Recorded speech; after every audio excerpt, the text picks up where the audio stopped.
Give me the feedback, okay? If you can't hear, give me the feedback. You can hear, no, what I'm speaking. Give me the feedback, I said. Good morning, ladies and gentlemen, and welcome to the Sports Science webinar featuring electromyography and its applications in sports, conducted by the Department of PG Studies, Mangalore University. Well, today we'll be having a special webinar on electromyography. And before we start this webinar, I would like to give credit for a few persons. First of all, this webinar is being conducted in collaboration with the AD Instruments, which is based in Sydney, Australia. Well, they have got a base in Bangalore, and the training and technical manager, Mr. Sumant Bhatt, and his team has been helping me in giving the technical support for this program, as well as for all the information which you training which you will be seeing in a few minutes from now is due to them. Anyway, we at Mangalore University have procured equipment through the UGC funding from AD Instruments, and we are equipped with a sports science laboratory with the cardiovascular fitness testing, as well as sports psychology and sports biomechanics, and the EMG is a part of it. So before we start this formally, we'll play the anthem of the university.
Well, that was the national anthem showcasing the Mangalore University, and for the benefit of the international participants, Mangalore University is situated at the southernmost tip of India. It's on the coastal side, and it's in the state of Karnataka, and it is bordering the Karnataka and the Kerala state. Okay, now we have to inaugurate this webinar. Our Vice Chancellor will say a few words and flag off this webinar.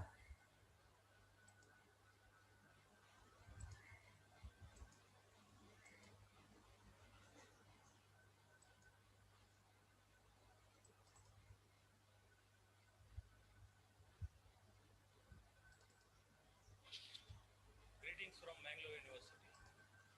I am extremely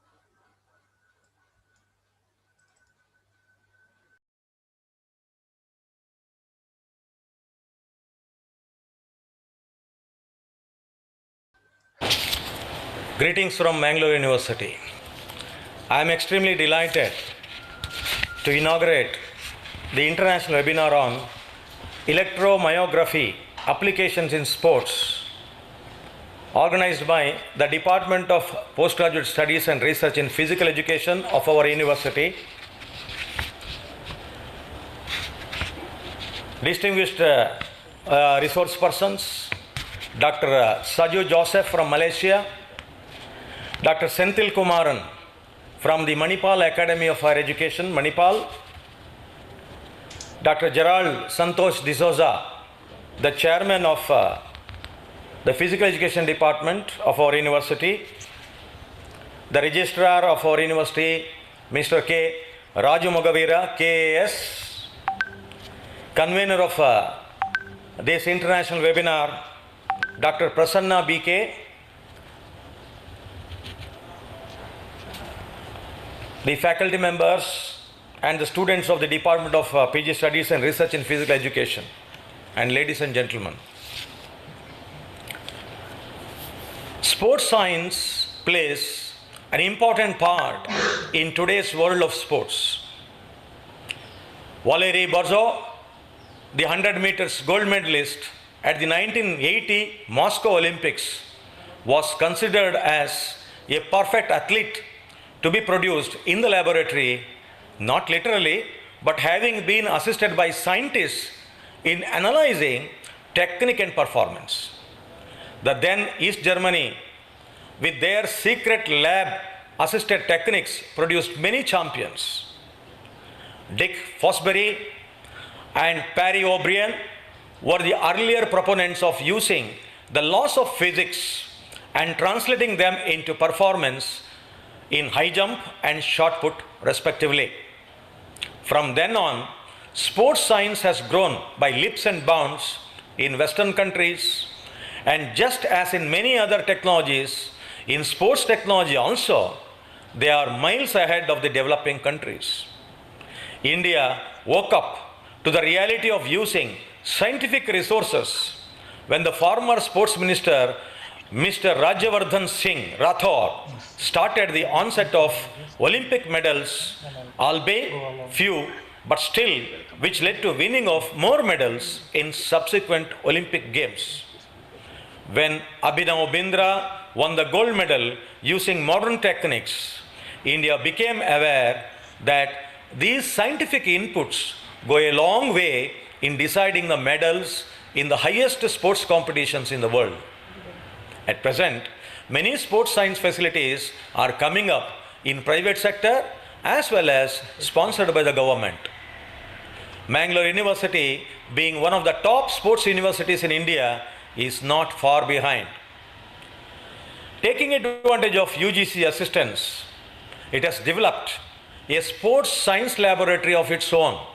Further, the faculty is taking pains to acquire and learn the management of sophisticated equipment with the help of experts, the result of which the DeLuca Foundation and DelSISIC, United States of America, have donated a EMG system to the university through its faculty. Based on this experience, the university has embarked upon the task of creating awareness of scientific support for sports performance and fitness. Thus, this first webisode of sports science webinar in the form of electromyography has come to fruition. Electromyography, I understand, is the analysis of electrical activity in the muscles, which would help in studying the factors affecting muscular performance and also help in rehabilitation process as well. I am aware of the fact that well-known experts in the field will be addressing you today, and as Dr. Gerald has briefed me, this webinar is with a difference. That is, it is only next to a practical experience. All the information will be provided in a very interactive manner, which would equip the participants with the fundamental knowledge as well as applications of EMG in sports. I understand there are quite a few international participants registered for this program. It's a rare opportunity for us to showcase our university to the world.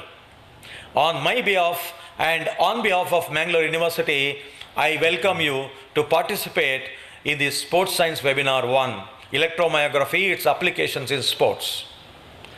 I am extremely delighted to inaugurate this Sports Science Webinar on this auspicious occasion.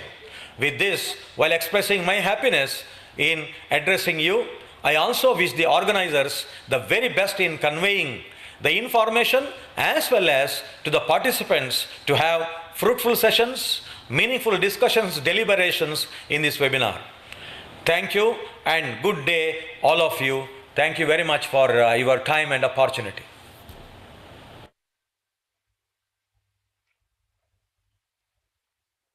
Thank you, sir, for your kind and encouraging words. And formally, on behalf of the university, on behalf of AD Instruments and all the persons in the faculty in the department, I would like to welcome all the participants to this webinar. And we have two of the outstanding, along with me, we have two of the outstanding resource persons, Dr. Saju Joseph, who has got a vast experience of applying electromyography in the field of sports, and as well as Dr. Senthil Kumaran, who is working in the prestigious Manipal Institute, Manipal Academy of Higher Education as a physiotherapist. And for today's session, we have as a moderator, Dr. Jay Prakash, who will be introducing the guests for this webinar. Now, I now hand over the session to Dr. Jay Prakash. Thank you very much, Dr. Gerald.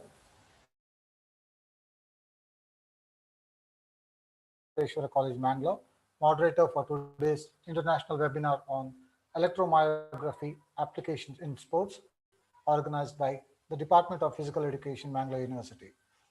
I take this opportunity to welcome Dr. Saju Joseph, who is the speaker for today's webinar, Dr. Gerald Santosh D'Souza, and Dr. Senthil Kumar. I welcome you also, and also I would like to welcome all the participants for this international webinar. Starting with the first session for today, I would like to introduce the first speaker, Dr. Gerald Santosh D'Souza.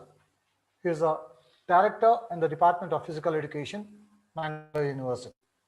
Dr. Gerald D'Souza is an eminent personality who joined the Department of Physical Education in 1996. He has a PhD degree in physical education from Mangalore University, a gold medal awardee in BPED and MPED and also a topper in diploma in coaching hockey from NSNIS Bangalore. He has been an instrumental in developing hockey in and around Mangalore.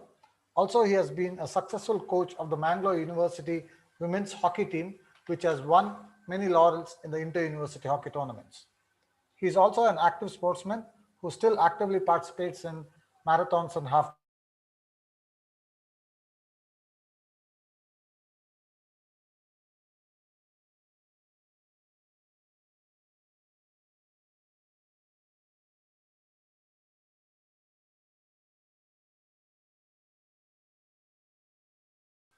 So I once again would like to welcome him, and over to you, Gerald sir. You can start your session now. Thank you, Dr. Jay Prakash.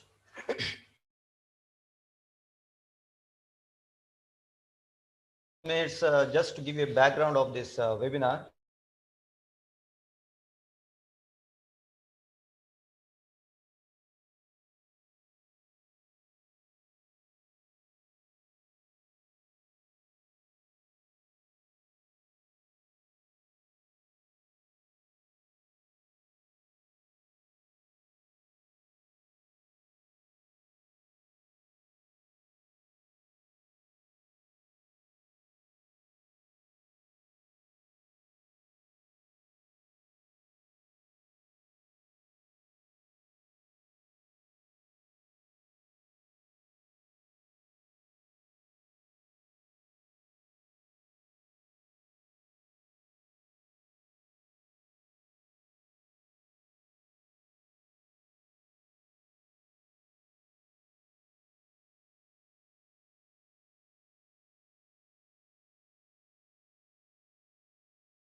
All the participants to wait. I think there is some network issue from Dr. Gerard.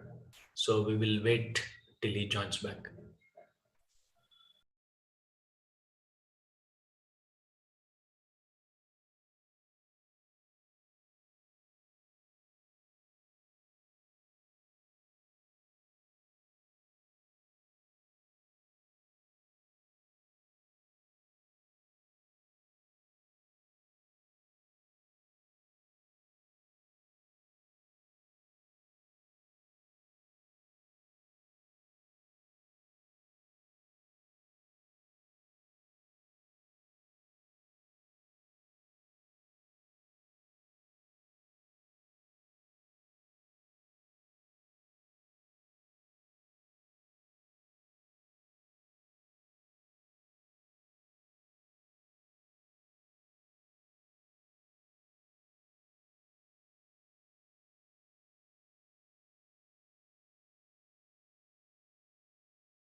Well, yeah, I was saying that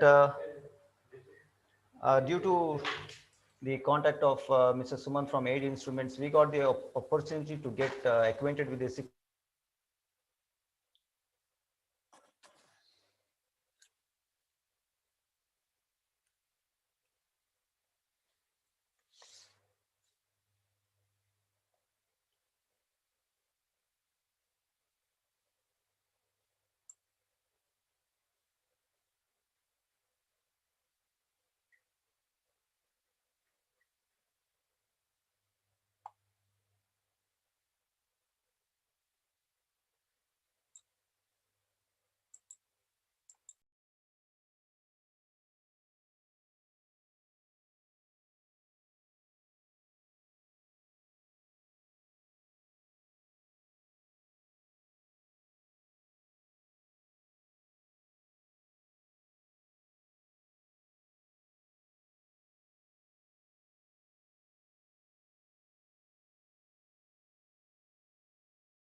webinar where I would be talking about the fundamentals of this, and the other experts will be telling the application aspects of this.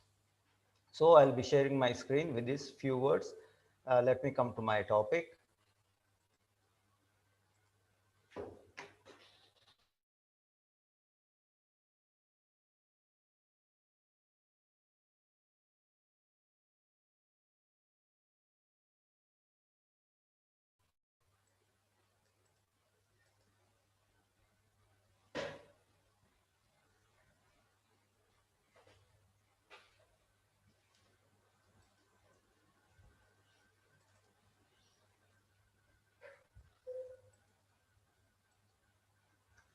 Well, I'll be taking fundamentals of electromyography testing in sports.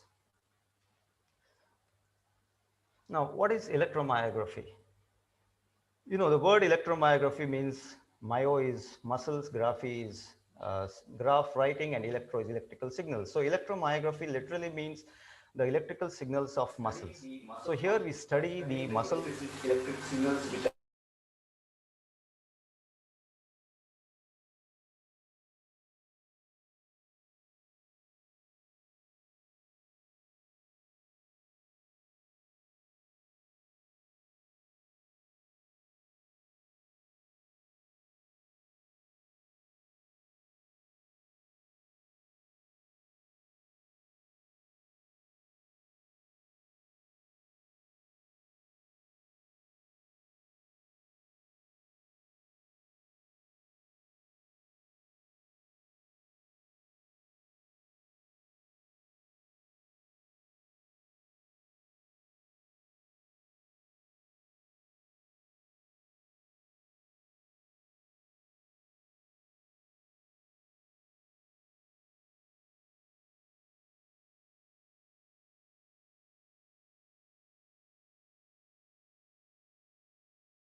Excuse us for the technical glitch. So sir is having some issue with the internet connectivity. So he will join back soon. Please wait.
Sir, I think there seems to yeah, be a network issue. right. Maybe if you can share the screen and switch off the video, probably it can give a better bandwidth. Okay, fine. Yeah.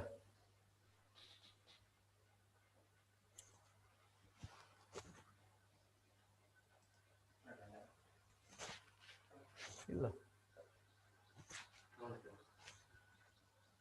Okay.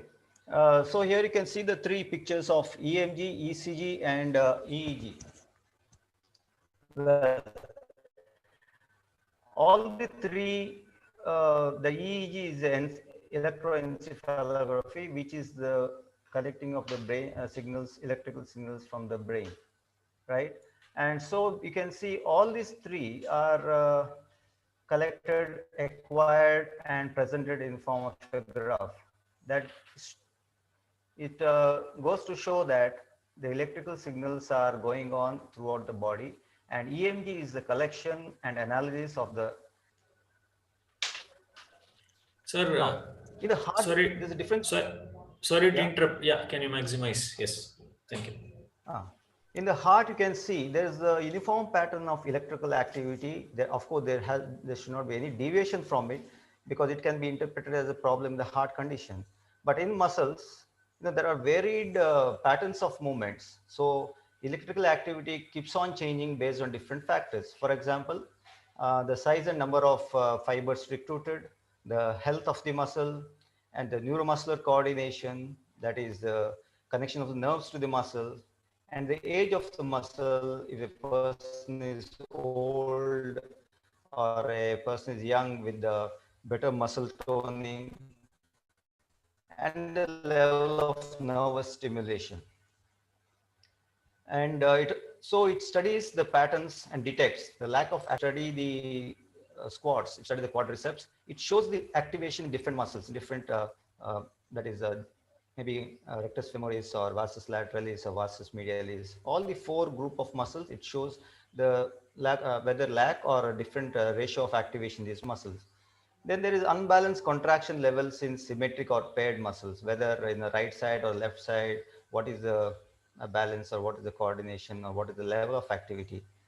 Then it also shows the unnecessary activation. Suppose you are relaxed, you think you are relaxed, but in ergonomics, when you're sitting in a very bad posture, your muscles are constantly firing. You don't realize that, but you can study it to see whether your posture is proper or energy efficient.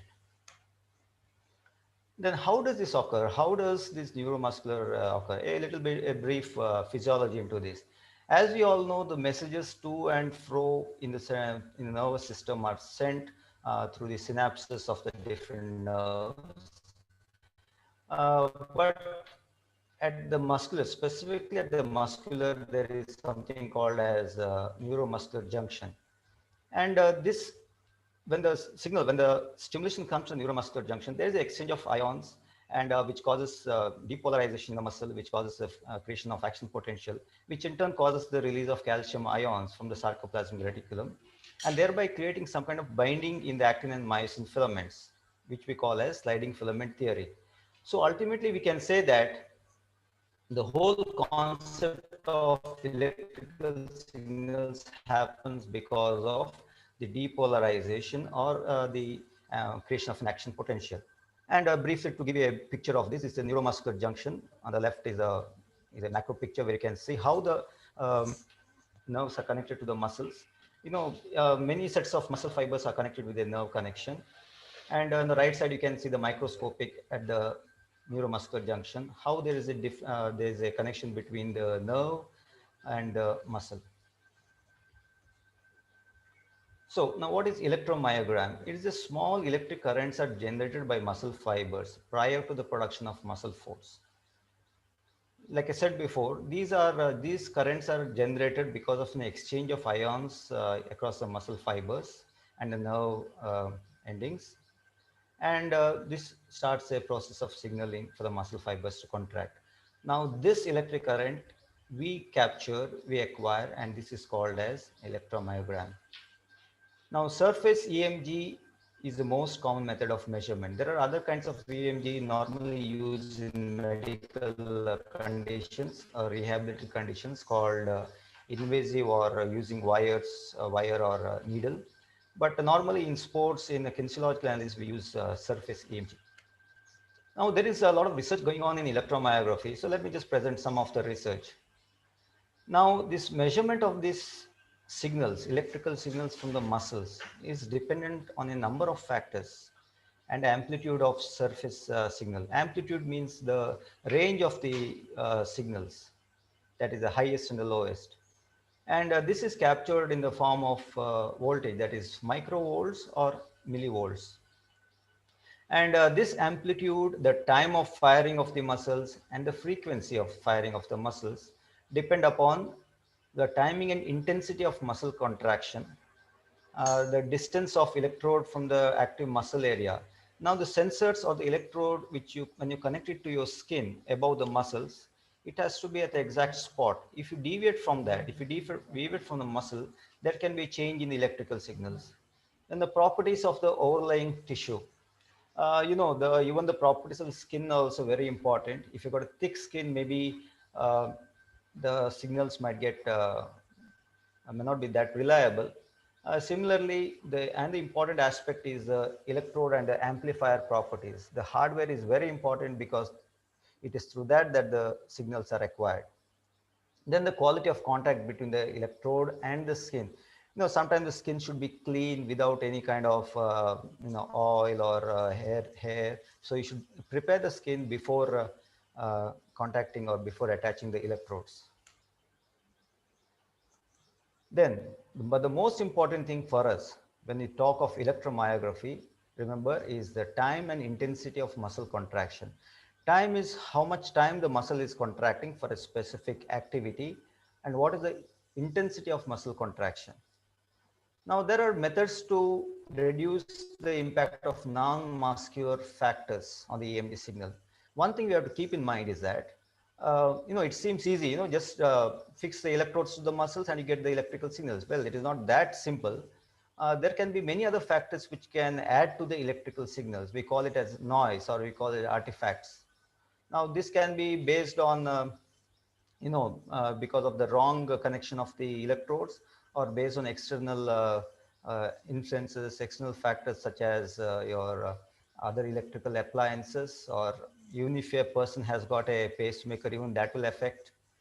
And within subjects, but we can reduce this by placing the electrodes in the same skin location subjects, and as well as normalizing the EMG signal. There's something called as normalization, where we uh, compare the EMG signals to a particular standard, so that the variability between and within the subjects is reduced. Now, factors to be considered, like I said before, it all depends, the proper surface EMG signal depends upon the properties of electrodes and the interaction with the skin. The more I emphasize on this aspect, the better it is, because this is the whole crux of your EMG collection. And the amplifier design is very important. Nowadays, very advanced amplifiers, or amplifiers which convert the signals from analog to digital have come. And the quality of measured EMG is often described as the ratio between EMG signal and unwanted noise contribution. That is, the noise contribution from other appliances, other electrical gadgets should be much less compared to the EMG signal. Then your measured EMG is very reliable. And so the goal is to maximize the amplitude of your muscular signals. And the signal to noise ratio is determined almost exclusively by the electrodes. Now, there are two kinds of electromyography, two applications as such. One is clinical application, one is kinesiological application. Clinical is mostly done in the hospitals, or as a therapeutic process, where it is diagnostic, or to find out the nerve conduction properties. If a person is recovering from, let's say, a paralysis nerve connection, these are done. And normally they study the motor unit potential, and normally here the wire or the needle electromyography is done. So it is more reliable, because when you do it in a medical basis, you have to have a high reliability for your findings. Whereas kinesiological electromyography is mostly done for gait analysis, or other kinds of, mostly which is suited for us sports persons in dynamic settings. That is relationship of muscular function, maybe, or evaluation of timing of muscle activity, examining the strength and force production, and also interaction of different muscles. Here, the kinesiological electromyography is used, and because of the dynamic aspects of this, mostly surface EMG is used. Now, how is EMG measured? EMG can be invasive as well as non-invasive. Non-invasive we call as surface electromyography, where the electrodes or the sensors are attached by means of some sticker or means of some tape. Whereas invasive means wire or needle electrodes, which are very thin and which are under medical supervision, they are inserted into the specific muscles. And the EMG is measured in millivolts or microvolts. But as I said before, they can be interfered with spurious signals such as artifacts, voltages like AC, fans, cell phones, and computers, etc. So you have to make sure that when you are going for testing, you have to have as less electronic items around as possible. And therefore, the quality EMG systems and a versatile and analog to digital signal recording system, or we call it an amplifier or transducers, is very, very important. Now, how do we record? What are the recording systems? There are three kinds of recorders, that is strip chart recorders. Normally, we see this when they record a ECG, you get in the form of a chart printed. They're strip chart recorders. There are multi-channel analog tape recorders and also computer-controlled data recorders. Normally, what we are using for our systems are, at the present time, is computer data controlled data recorders.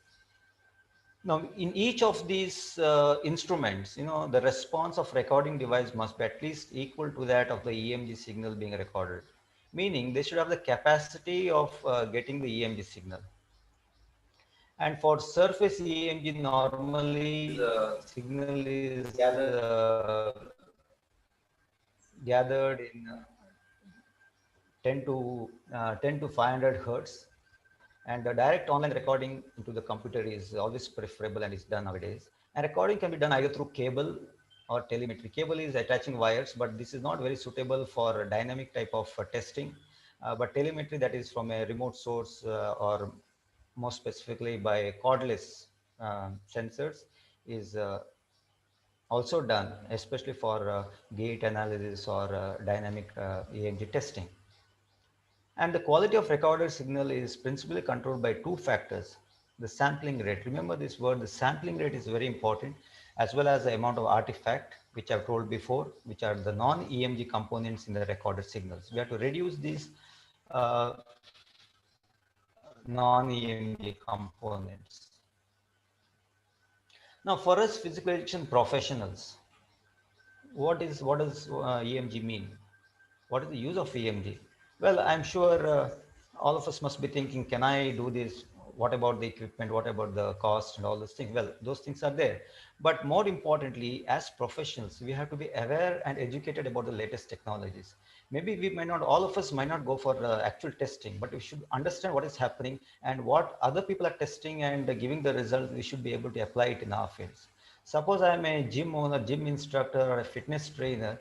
Suppose and another person has done a research using electromyography on different muscles. The what the effect of squats on different quadriceps muscles. What is the timing of their firing, or how much of load is uh, felt on maybe vastus medialis or vastus lateralis, or which angle the best load is, best resistance is given. If those kind of things come to us, even if we're not doing the EMG studies, we should be aware of it and we should be able to apply it in our particular fields. And for sports specific uses, EMG can be used to identify the muscles for a specific task. Suppose, I've seen many people in the gym who go to the gym doing resistance exercises. Normally, they do the exercises based on a feeling that this muscle is being used for that work. Well, it is seldom true, because the muscle application or the muscle recruitment changes as you change the angle of your movements, as you change the speed, as you change the posture. So for that reason, if you can understand, for example, for bench press, what are the exact muscles? We all know that pectoralis major is being used, but what are the other muscles? So we can understand this. So we can identify the muscles. We can identify the variation in different pairs of muscles. For example, the right leg or the left leg, both the quadriceps, you can understand, is there any variation in a squats when both the legs are being used, both the pair of muscles are being used? Is there any variation between the left and the right? Then to evaluate the fatigue conditions of the muscle. The fatigue aspects of the muscle is also important. As you keep on exercising, increase the repetition, the muscle gets fatigued. Your determination may help you to complete the repetitions, but the muscle firing of the muscles reduces, the EMG activity reduces, and this can be found out. Then also to evaluate the muscle activation during injury that is before injury and post injury and also during injury, to what extent the muscles have stopped their activity, and also the functional analysis of sports skills and techniques. Uh, Doing a particular activity, maybe something like a volleyball smash, what are the different muscles are used, and at which part of your skill, which muscles are firing. And ultimately, all this helps us to improve sports performance. And what are the resources required for this EMG study? Well, most important, the hardware aspects are, as I said before, EMG sensors. They can be wired or wireless, but wireless are more, what is that?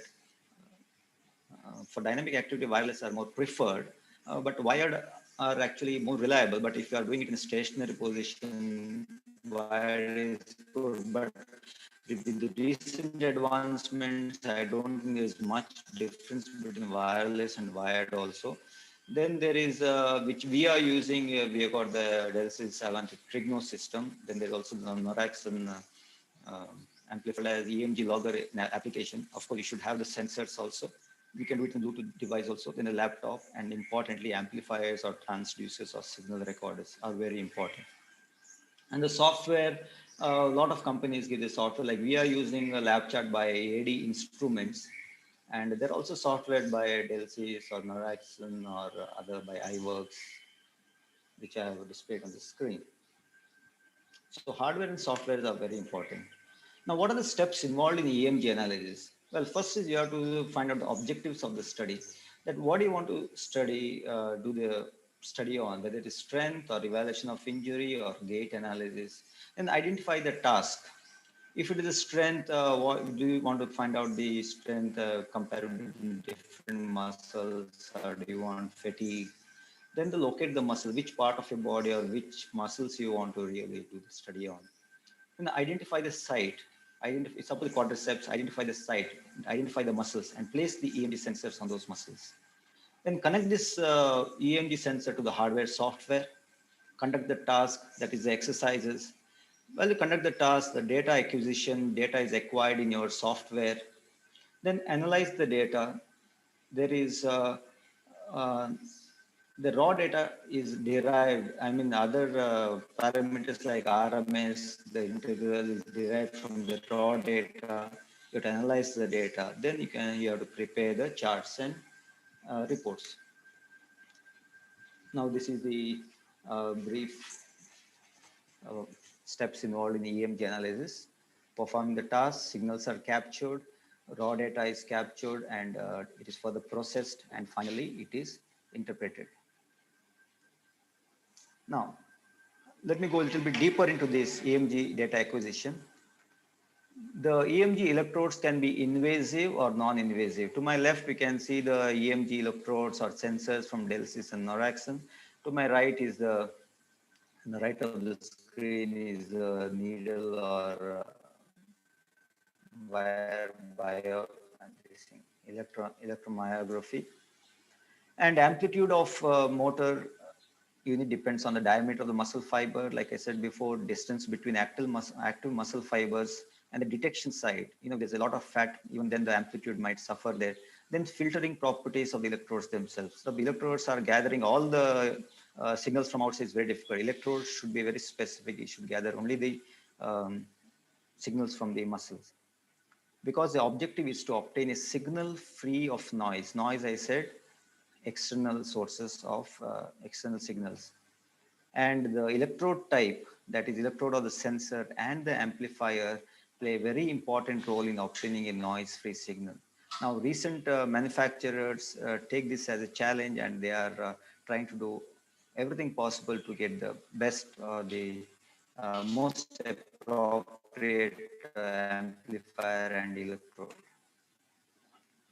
And I said before placing the sensor, see that as a trial, just place electrode in the location and just see if the signal is being obtained.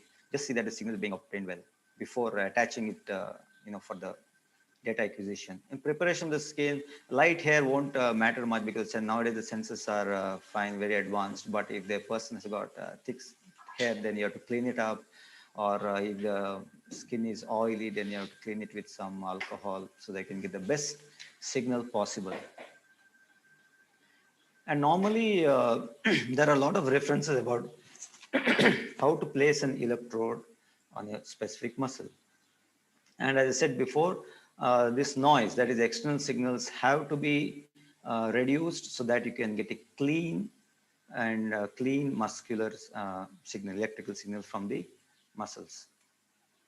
Now, cenium.org, you can go to cenium.org, that is Surface Electromyography for Non-Invasive Assessment of Muscle. This is a standard,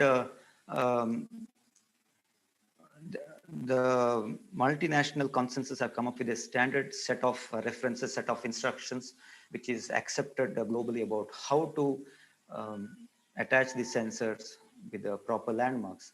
And you can see here, I'll just you can see here, for example, rectus femoris, they have said is a location halfway between ASIS and superior patella. This is the ASIS, that is anterior superior iliac spine, which you can feel it from outside. And this is the superior patella, top of the patella, halfway from here to here, halfway. Approximately, you have to do it. And the direction, this direction, ASIS to patella. And similarly, lactus vastus lateral is 2/3 way of lateral patella to ASIS, and here this is vastus medialis. Like that, there is for each and every major muscles, they have the CENIUM has come up with a reference, and you can go to cenium.org to get the references. Similarly, there are many references which instruct about how to attach the sensors for a particular muscle. And this is a data acquisition system. Of course, it's just an example. I'm not advertising any of this thing, but since I'm familiar with it, I'm using it. Delsys, of course, Noraxon is there. We are using this Delsys system in our department. Then the most important, once you have these electrodes and the system, we have got the EMG sampling and the recording. The sampling recording is the sampling rate is very important. Normally, when you say sampling rate of 1000 hertz, means that the EMG signal is measured 1000 times every second. Please make yourself familiar with these terms. Hertz. Hertz is nothing but the speed at which the sampling is collected. And the frequency response of the recording device must be at least equal to that of the EMG signal. I have said this before, this is again repetition. And but for surface EMG signal, generally 10 hertz to 500 is considered to be appropriate, considered to be optimum. The noise, there's something called as signal filtering. Filtering is you are removing the higher frequencies and the lowest frequencies which can occur due to external interference. Like I said before, 10 to 500 hertz is the best frequency, is the best for muscular electromyography. Below this and above this, we can filter by giving band filter or being notch filters. There is something in the hardware as well as software where you can filter the signals which are coming into the data acquisition system. Like I said, the signals can be from outside as well as the muscle, but in order to make it between almost purely the muscular signals, we filter these signals by applying a band pass filter, which is between 10, 20 and 500. So signal filtering is also very important. Now, once the record, this is a repeat of that. And what does this EMG interpretation tell us? Once you get the EMG data, what does it tell us? It tells us when the muscle is on, when the muscle is off, which part of our exercise muscle is firing, which part is relaxing, and the relative increases and decreases muscular activity. When does the muscle activity start increasing, when it is stop decreasing? Where is the peak of the muscular activity? And so it helps us to compare between two muscles together, as well as compare the muscles between different persons. And this data can be used to interpret the changes as the muscle gets tired, as well as the change in muscle signals at different different stage of the activity, as well as pre and post rehabilitation work. But one thing you have to keep in mind is EMG does not tell us how strong a muscle is. Understand? EMG does not tell if a muscle is stronger than the other muscle. It just tells us how much the muscle is activated for a particular work. It also does not tell us whether the contraction is concentric or eccentric. And if the muscle is being voluntarily contracted or no. So please don't compare two people. Oh, look, my signals are, my MB is more, millivolts is higher than you, so I am stronger. It's not that. The raw signals are a relative term for a particular individual. And so interpretation has to be done very cautiously. Inherent problems occur in the existing process. So we have to do it very cautiously to get reliable results. Now, this is the screenshot of the what we have acquired. Now, here you can see the raw signals, and here you can see how the raw signals are converted into RMS. RMS are made more smooth. RMS are nothing but getting the average of, I have done here 500, what is that? 0.5 of a second, and it is squared and rooted. So it's a square root, or called the RMS. And so here is displayed together. That is, here we have got the 6 muscles on top and the corresponding 6 RMSs. So if you find the RMSs, it's easier for us to have a picture of how the muscle is being activated.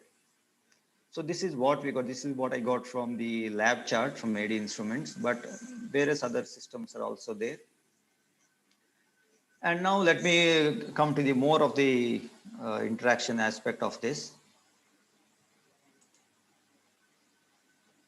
Now I'll take you through how the EMG signals are collected. Of course, keep in mind, this is what we are doing using the DELSI system, but I think almost all the procedures are similar in whatever systems you will be using.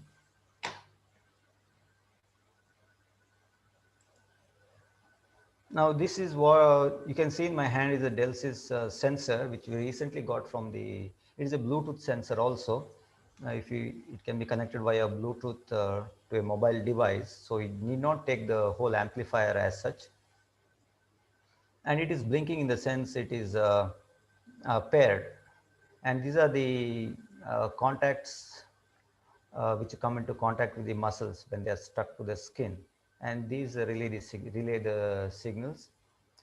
And this is the contact for the charging of the sensor.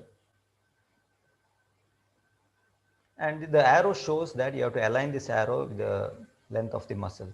Now this is the receiver, this is the amplifier signal converter, and it gets the signal through the radio signals as radio signals, and then it transfers the signals via USB to the software in the laptop.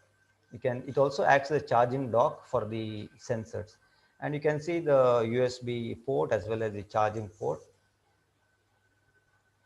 And once the sensors are paired, sensors are charged, you remove and pair it. You can see all the 6 sensors over here, which we'll be using for the demonstration now.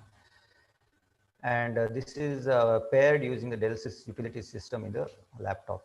And this is a specialized sticker, double-sided sticker, which we use to stick it to the skin.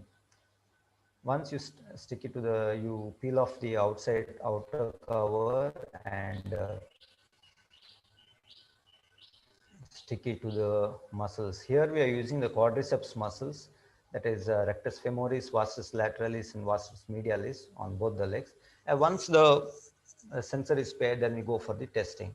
Now here the subject is doing squats, lunge squats, as well as squat jumps. We'll see the difference in, now you can see the sensors. This is the squats. And as is doing lunge squats, we will also show you how the data is being collected in the laptop. The data is collected continuously in the laptop over here. You can see how the data is moving to the left.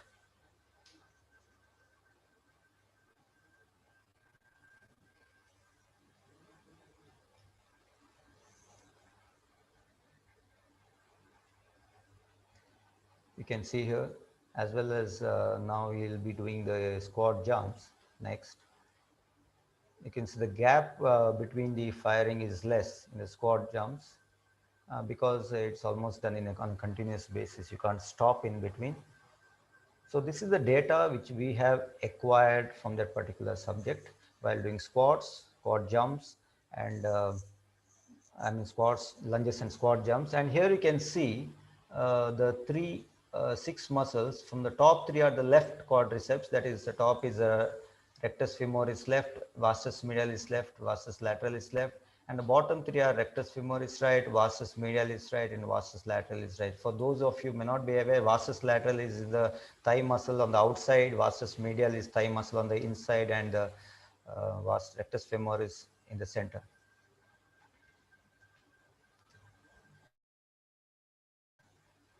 So here, this is the chart which we have acquired from that data testing, and I will take you through this.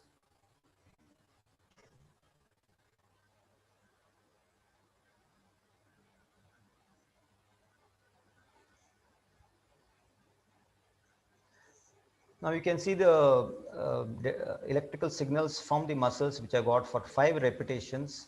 First is the squats, this is the lunges, and the last one is the squat jumps. And here I'll just pause for a second. You just see the difference between the squats and the squat jump. The squat jumps is almost like a curved type, but in the squat lunges you see when one muscle is completely closes of a sharp stop here, whereas the other muscle, other side is almost like a curve. When this muscle is sharp here, the other muscle is curved. We are starting the right leg lunges. So the lunging leg, the muscle is almost, when you start coming back, electrical activity stop, but the leg in the back, the electricity continues, most probably the back leg, because it has to support the body weight when the front leg is coming back, it is doing that. Okay, we'll go further.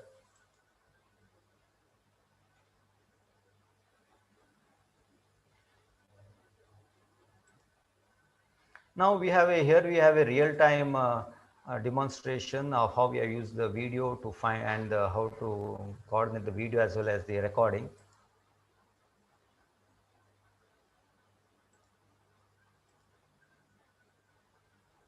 As the subject starts doing his squats, you can see this blue line which keeps going ahead in tune with his squats.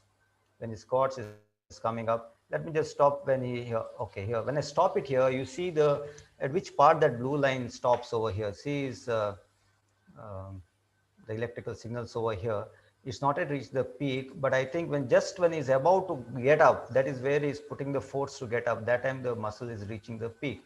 You can also find out the timing at which time of his activity his muscles are firing, more force is required. Further, I'll be showing you the RMS also. There also you'll be getting a better idea because the curves are smoother. So this is for the, as I said before, this is for the lunges. And the right leg, when it lunges, see, it comes sharp over here, stops over, and left leg sharp over here.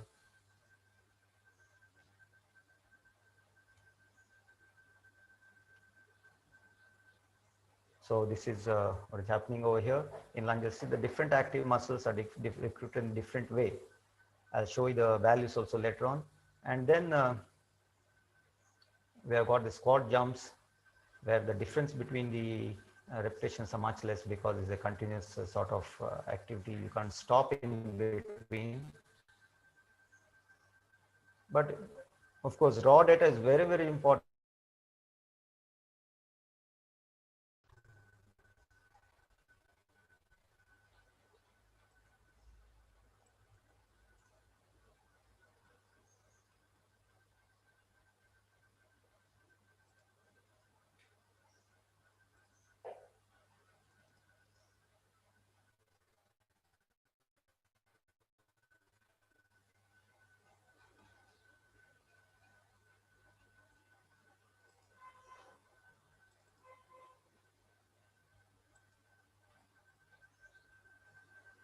Well, sorry for that break.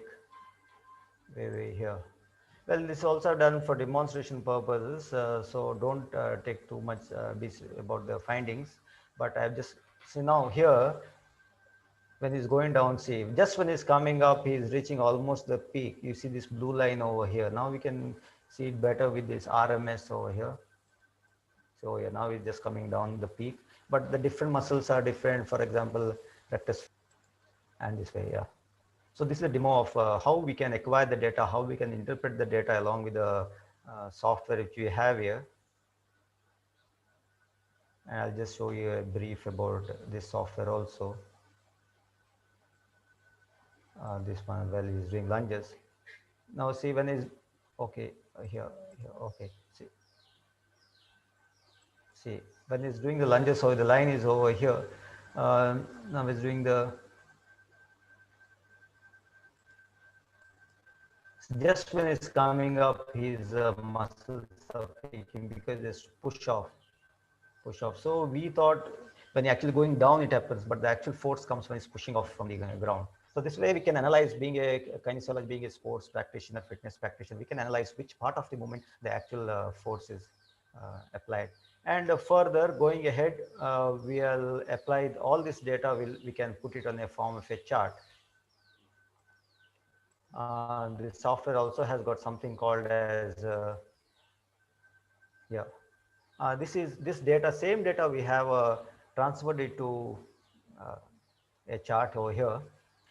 It's called a data pad, and I've also calculated, if you see down over here, I've also calculated the mean, that is for the best 3 repetitions. I've calculated the mean, and first here it shows you the rectus femoris left and rectus femoris right. See, the rectus femoris left has got 0.07 of activation, whereas rectus 0.4, and vastus medialis also, the left side is much stronger activated than the right side.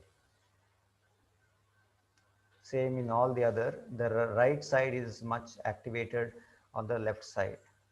There's more difference in activation in squats, where squat jumps, it's almost very minute the difference, but in squats there's more difference, maybe because of the difference in the technique, or maybe his left muscles are more activated or more used or something like that. But you can analyze this, you can compare the different muscles, and side by side you can see. And after this we can also convert this into a chart, into a graph over here. Over here you can see these are the right, this is for the squats, this is for the left leg forward lunges, this is for the right leg forward lunges, and this is for the squat jumps. And the first 2 pairs are, one is left side, right side, left side, right side, left side, right side. This is for the quadriceps, rectus femoris, vastus medialis, vastus lateralis. You can see the left side is always higher, only in cases of here, because the right leg foot is going forward first, so slightly right leg, naturally it has to have more activation. But still you can see that in the vastus medialis over here, the left foot itself, left leg is having a little bit more activation than the right. So this way a lot of things you can use this, you can analyze, you can, you can process the information which you get from the raw signals, and you can do your own conclusions, of course. But most important thing that I said was, the first and foremost important thing is you have to get clean signals, because all your analysis is done on the base of the raw signals. The more cleaner your signals are, more reliable your signals are, then the more reliable your data, your analysis will be. And this software is very wonderful in the sense that, see, you can have a place where all the 4 can be put in one single window, where that athlete is doing over here.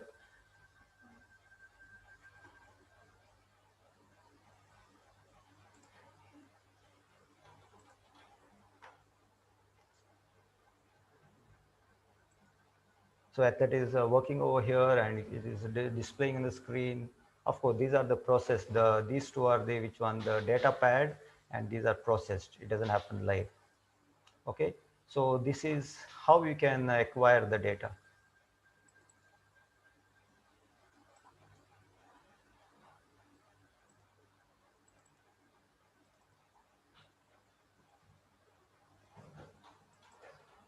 And as I come to the end of my lecture, now let me just summarize the meaning. All of us should should understand EMG is a study of electrical activity in the muscles. It is not something French or Latin, it should not be French or Latin for us. Let us be more familiar with the word electromyography. It is a very simple word. Only thing we have to work hard towards, finding out how it can be used for our purposes. And as I said, the uses are plenty, especially for us sports people. We can do muscular analysis. We can study the muscle activity in response to different treatments. We can do gait analysis. We can do analysis of muscle response to injuries, rehabilitation. We can do analysis of fatigue, and we can also analyze the patterns of different activities, just like what I did for squats. And the procedure, placement of electrodes, acquire the data, filter the data for unnecessary noise, and process the data and interpret the data. So with these few words, I'm ask you to excuse us for the technical lapse which happened. Of course, as I said, tell my friends, conducting a webinar is very easy because you don't require stages and all, but the most important thing is the network connectivity. I'm sure in the rest of the session, there won't be any problems. So thank you once again. Thank you all. Whatever questions you have, you can type it in the question and answers box, which can be discussed. Thank you once again.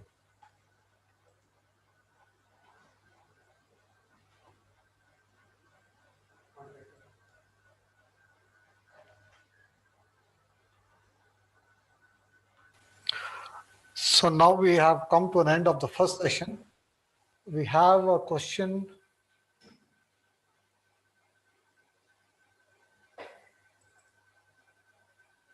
from Sridevi Gangar. Sir, is this test is better before coaching or after coaching for the first time player or basic starter of playing? Well, this is a very technical subject. So we got a panel of people to answer. We got Dr. Sar Joseph, we got Mr. Sumant Bhatt. Also, I think we have got Mr. Senthil, Dr. Senthil. Now, okay, how will EMG help to know The effectiveness. how will EMG help to know the effectiveness of training? Well, Dr. Sar Joseph, can you throw light on that? Since you have done a lot of EMG on. Yeah, good morning. Yes, you can come to know about the effectiveness of training by seeing the signals where actually the muscle is working or not. Now, for example, the video which showed the person who was doing lunging, actually the technique of lunging was done wrongly. And if you look into the knee was going ahead of the ankle joint during the that is when the person was going to a stop position. So what happens is that for example, when you want to retrieve, if your knee joint is 90 degrees, then it is quite good. But if your knee joint is something, that is your ankle joint is here, your knee joint is here, so the knee is short more than the housing line of ankle joint. So what happens is that time taken for retrieval is so late. Actually, if you can see, you can also see the time factor for the muscle activation to initiate. So that means now, for example, in sports like karate or boxing, or you go for an attack and then you want to retrieve. If your knee is going forward like that, and then if you're trying to retrieve for the counter attack of the opponent, you will be and actually taking the beats or taking the shots from the opponent, because your retrieval speed is relatively slow.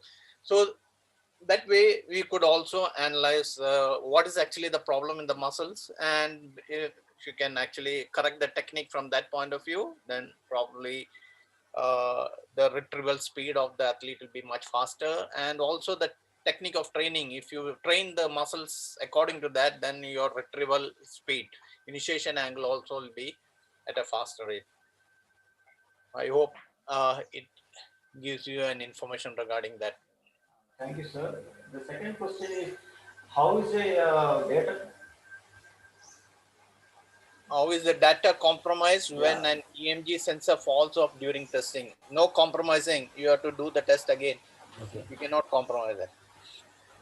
That is why I said that the putting of the sensors is very important because you have to take all the precautions to see that the sensors are attached properly. Of course, always trial and error basis. And one more question is how to calculate the analyze and time domain. I think this is more to do with the post acquisition analysis. I talked with Mr. Sumant. We are coming up with a workshop on how to use the software also, giving a trial software to all the participants. So I think we can address this question then. Then can we use this in a common way and expensive? I know this is a very expensive. Sumant, why is the echo coming? Sir, I think one of you can mute. Okay. Sir, can you move, sir? Dr. Sarge? Okay, fine. Uh, what is it? Common way is expensive. I know it is expensive, but I don't think there's any way to go around it. But maybe for some institutions who are having this, they maybe rent the equipment. But as I said before, first let us be aware of how to do this, what are the systems, what are the requirements, and what are the available possibilities. And then slowly it will fall in place. You might have an opportunity to use this. And this is medical purpose. I think one of our panelists will be presenting on medical also, so he will be answering or throwing more light on that. Then I think most of the questions can be answered in the next presentation. next presentation, all related almost to the next presentation by Dr. Saj Joseph, where he'll be talking more on sports and electromyography. So I now hand over my Dr. Jay Prakash to introduce the next panelist.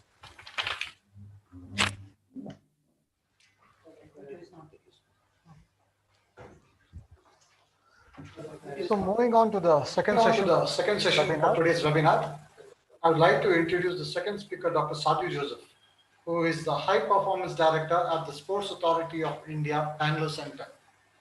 Dr. Sadhu Joseph hails from Alappuzha, Kerala. He has a PhD degree from Alagappa University, awarded in 2001 for his study titled Study of Isokinetic, Concentric and Eccentric Muscle Performance at Different Velocities for Knee Extensor and Flexors, Plantar and Dorsiflexor among national level sportsmen and non-sportsmen. He is also a diploma holder in coaching hockey, NSNIS Bangalore. He is also an MPed, BPed degree and a BSc degree respectively. He has attended various international and national courses and workshops.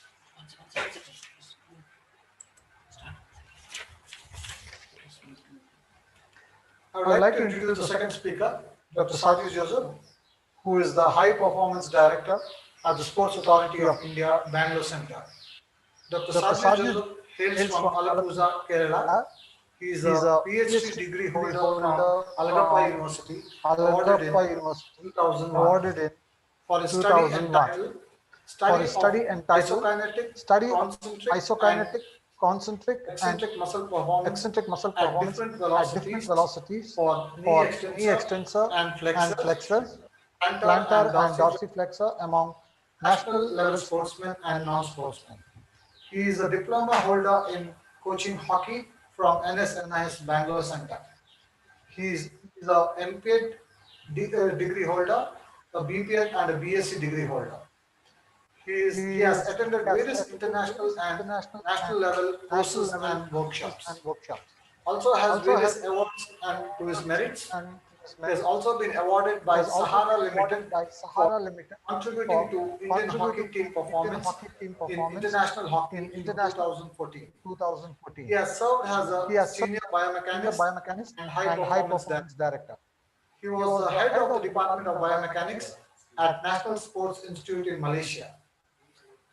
Also head of the research and education at Movement Science Branch, National Sports Institute, Malaysia. A senior sports biomechanist at National Sports Institution, Malaysia. Also worked as a junior scientific officer at Sports Authority of India. He is he has a very huge teaching experience for postgraduate and undergraduate courses. Also has been active in giving lectures at various national and international events. He is also a PhD guide to many research scholars. He has published many papers at the international journals. He also was a part of the Indian hockey men, women, and the junior teams as a performance coach, which has won many laurels at various international events. Also worked with BCCI for the development of cricket in India, and the list is more. Now, I would like to welcome Dr. Sadhu Joseph for the second session of the webinar, and he shall talking on the EMG testing in sports. Over to you, sir. Good morning. First of all, I thank the Mangalore University management for having invited me, and especially Dr. Gerald D'Souza and Suman Bhatt, who has taken all the efforts in organizing this webinar. Without much delay, I would directly go into my presentations. Can you see my presentation? Yes, sir, fine. It's fine. Okay. Yeah, I was working in Malaysia. Most of my presentations are from the studies which I did in Malaysia with my colleagues. And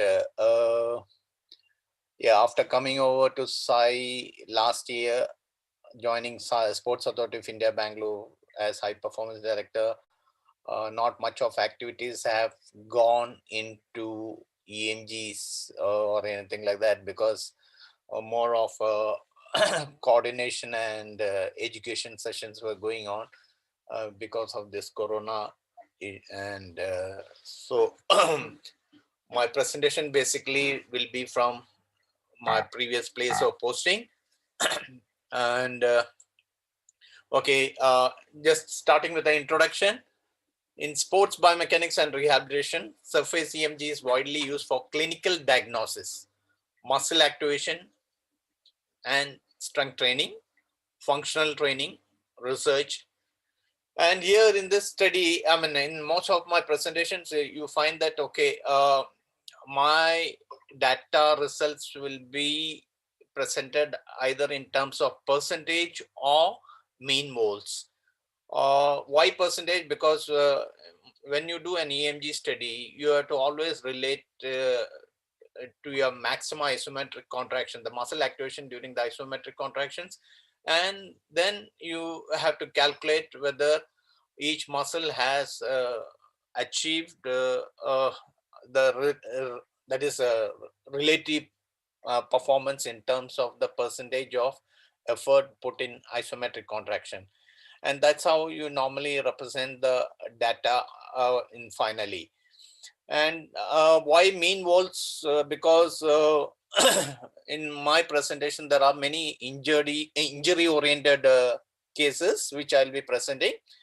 And in those injury cases, it's highly difficult for the athlete to give his maximum effort.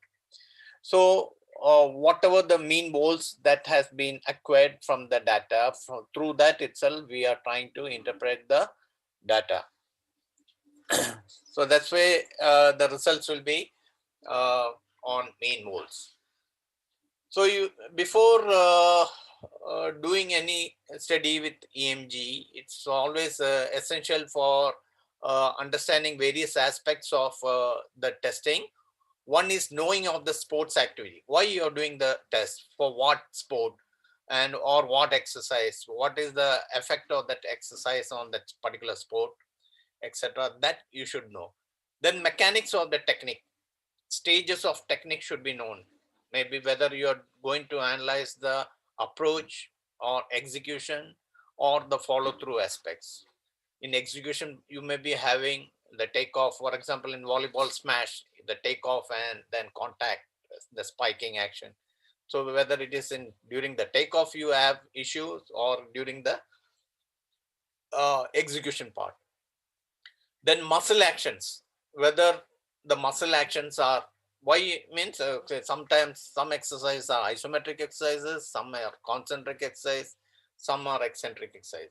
So during the which exercise you are doing the testing, so that because the muscle, the results will not give you whether you are doing during concentric, eccentric or isometric as described by Dr. Jaral, but as a tester, you should know that whether this exercise or the action is isometric, concentric or eccentric. Then phases of training. In sports training, you know that there are general and specific preparatory period or competition period or transitional period. So when you are doing the training, whether it is during the general phase of training you are analyzing or whether you are doing it during the specific training, because in general probably you may be using various general modes of exercises, whereas in specific training you may be adopting more of specific training methods which emphasize improvement in terms of the particular sports directly. Then while analyzing, okay, once you are for example you are doing a test at when muscle is fatigued, and then probably your data will vary, whereas when the muscle is fresh and when you're doing the testing, naturally the muscle will give better output. If the muscle is tired and you are trying to do same activity, then probably there may be other muscles which are involved in the activity that may contribute more for performance.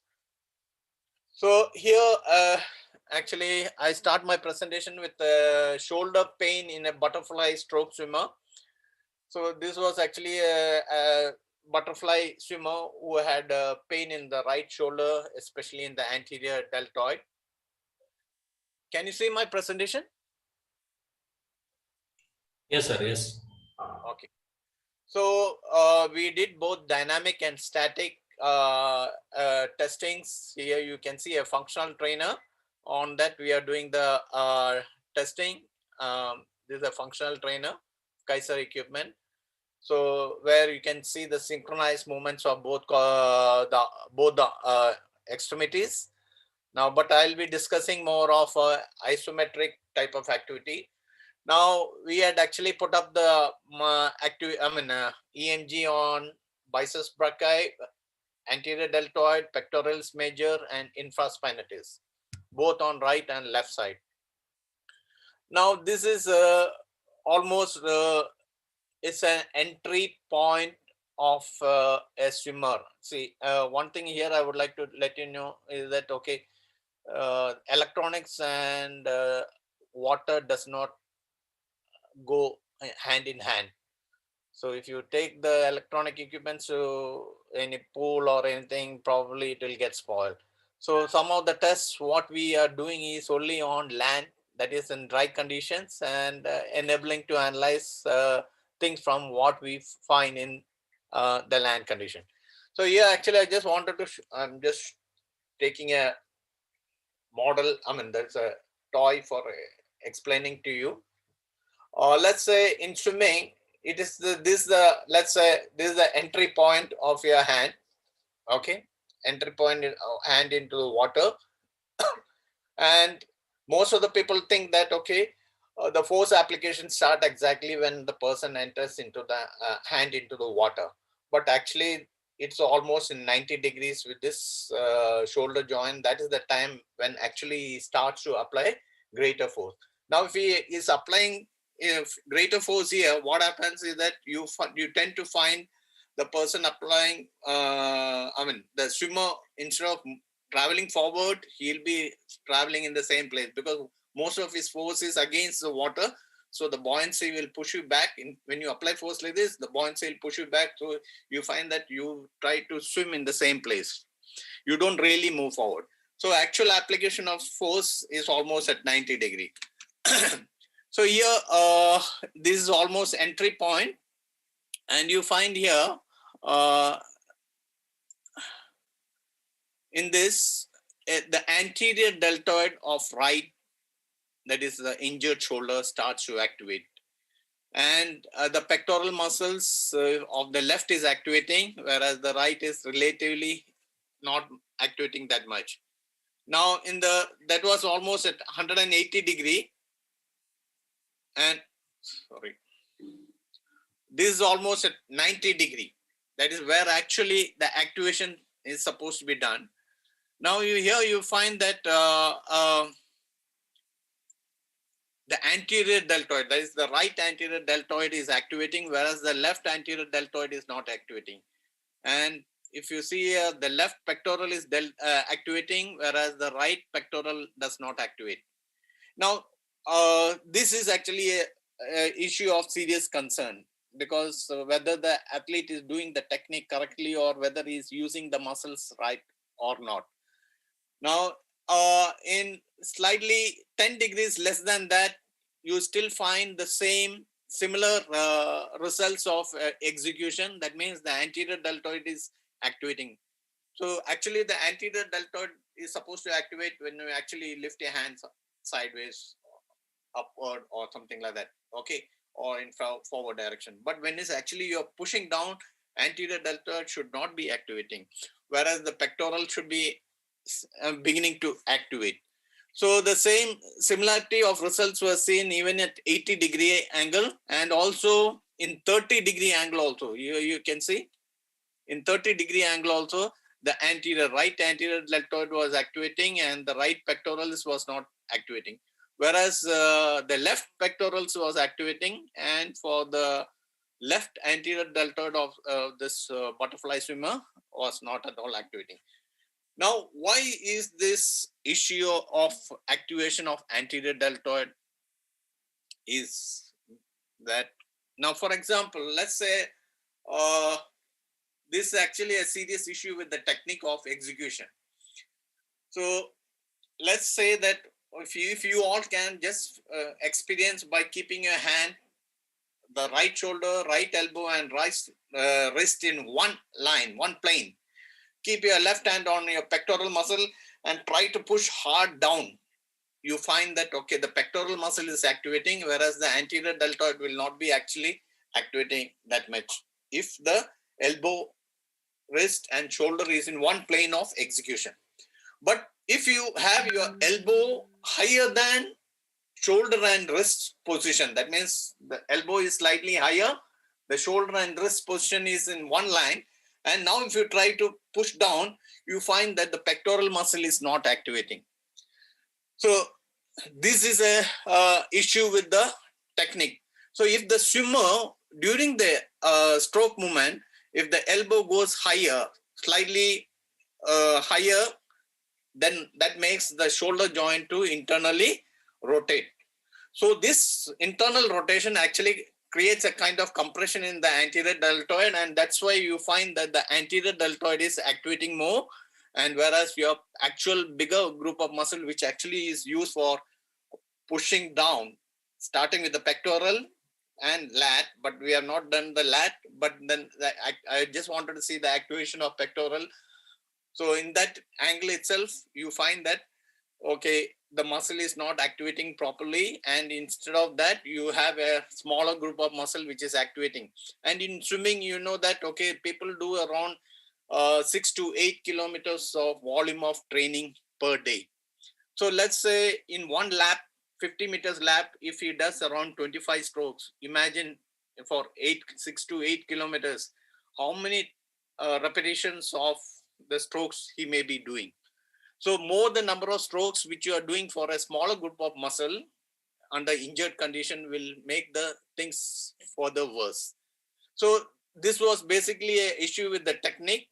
If you look into the same, you can see here the underwater video we captured, and we saw that, okay, the right elbow, the right tip of finger and the right elbow is slightly higher in relation to the left hand. That means already there is certain amount of internal rotation that has taken place in the shoulder joint that has made the elbow to go higher, and in relation you can find that okay, the arms are slightly higher.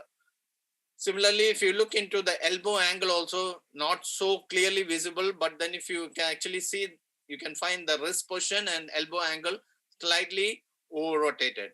And when he was doing the freestyle also, there's, you can see that the shoulder is shoulder internal rotation has taken place. You can see here at a very early stage, because you can see almost under there is under your hand from the video to a certain extent. So that means already there is so much of internal rotation that has taken place in the shoulder joint. So this athlete basically had to correct his technique in order to improve his shoulder injury. Now, you find that, okay, in athletics, when athletes run, you find that your right, during the heel kick, your right heel goes and touches the left buttocks, and the left heel goes and touches the right buttocks. So this, what actually it does is that because of this kind of movement, there is actually, when the person is running, a lot of pelvic anterior posterior movements are taking place, which is actually reducing your speed of running.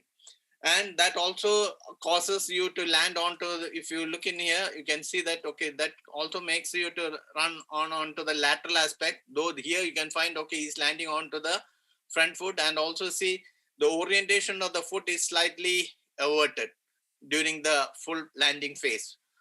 So and also you can find that there is a lot of tibial torsion instead of the hip joint, knee joint and ankle joint being in a straight line as a pendulum for running.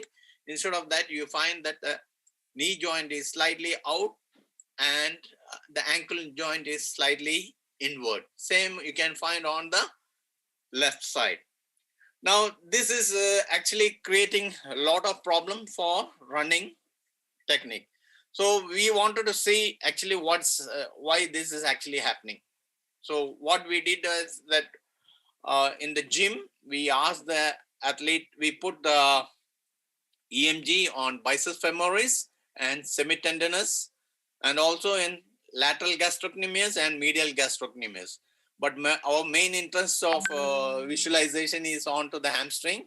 So you find that, okay, biceps femoris, okay, the biceps femoris muscle, which is here, and the semitendinous, basically, which is the outer, okay.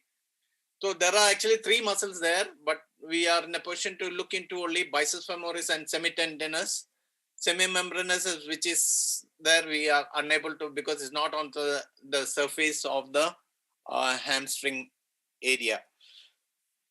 So when he was doing basically the exercise, if you look into the left leg biceps femoris and semitendinous muscles contraction is almost similar. Whereas when he was doing the exercise on the right leg, okay, when he's doing on the right leg, you find that 85% of muscle contraction is onto biceps femoris, and only around 15% of muscle contraction is onto semitendinous. Actually, both the group of muscles have to actually, when you pull, when, for example, let's say this is biceps femoris and this semitendinous. So when you're doing hamstring curl, both the muscles have to pull together for effective heel kick actions. Now here, what's actually happening is one is contracting higher and other one is contracting lesser. Now, if you look in, you find that, okay, the person is doing here, if the exercise correctly, where his hip joint, knee joint and ankle joint are in one line, one alignment. Okay, this is correct in terms of body posture. But in terms of the room, that is environment, where he's actually doing the exercise, his body is not in perpendicular to the room environment, room condition. Instead of that, it is slightly inclined. So when your body posture is inclined, when you are actually pulling the weight, or when you're doing the leg curl, after almost 90 degrees of knee flexion, what happens is that the biceps femoris starts to activate greater. Because of this inclined condition, the pull will be more onto one side, that is internally it will start pulling. So whereas the external part, that is the outer part, that is semitendinous activation gradually reduces. So when you do exercise wrongly with your body posture slightly inclined, then you tend to have this kind of problems of having heel kicks also into opposite buttocks. Because here in training, what you're doing is you are pulling the heel towards the opposite buttocks. So in actual competition or in actual running also, you tend to have same issues. So it is to be seen that when coaches or physical education teachers or strength training people or physiotherapists, when they're doing the rehabilitation or strength training, you must ensure that you properly supervise the technique and see that the athletes are doing the technique correctly. If there is any deviation in execution of the movements, that will cause to all this kind of errors, and probably it will lead to some kind of injuries. Okay, here I just put a video of one of the Malaysian Commonwealth Game gold medalist training, and we have put actually EMG on his.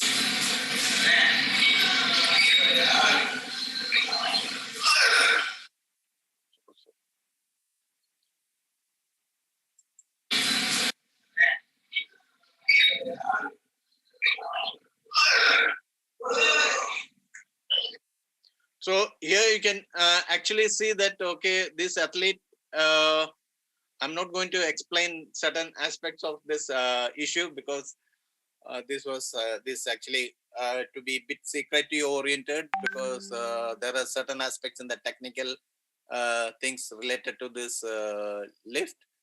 But then I just wanted to show you that, okay, in competitive environment also we can go for doing the tests, so that certain aspects of muscle coordination and sequence of lifting or sequence of muscle activation could be looked into. And if the athlete has to do the technical correction, then you can go for doing the technical corrections based on the sequence of activation. And also here, since we have put the EMG, surface EMG on both the group of muscles, there are certain things like activation from one leg. That is, if one right leg is stronger, then the activation may start at an early stage in the right side, and whereas the left side will be just as a passive carrier. So that kind of issues also could be looked into. Right, here there is another case of a weightlifter who had a vastus lateralis tear, and you can see here when we have put the electrode onto the vastus lateralis. So this is actually a wired EMG, unlike the one which Dr. Gerald has shown you, where the electrode itself has the receiver, as well as there may be a gyroscope or even a magnetometer in that, and plus a goniometer in that, which can give all informations at an earlier stage. Whereas in this one, the wired one, probably you may have to have a coordinated effort of depending upon the software, you may have to have a coordinated effort of video and the EMG to be synchronized. If there is no synchronization, if the videos is bit the receiver, I mean, that is the transmitting is bit slow, then probably you tend to find wrong informations being piled up in relation to video. So you have to be a little careful. So you have to see that the latest technologies like Delsys or Noraxen, those kind of equipments have now been very systematic and has been very synchronized in nature. So here you can actually see that we did 2 tests for this athlete during his rehab. And if you see double leg press, you see that he is in a position to take around 237 kgs, and in single leg press, that is the injured leg, only 118 kgs, and then the non-injured leg is in a position to take around 200 kgs. And whereas that muscle activation left is with lower intensity, it is 103, but with right leg with 200 kgs, the activation is around 145. So relatively, it is a lower activation compared to double leg effort. Now, I'll just show you directly onto the knee extension exercise. The weight lifted in double leg knee extension is 85 kgs, whereas in single leg, left leg 57, right leg 57. And relatively, you find that when both the legs were doing the knee extension, the left leg was actually activating relatively lesser than the right leg. And when same amount under isolated condition, that is single leg knee extension, you find that okay, vastus medialis is activating lesser compared to the right knee vastus medialis.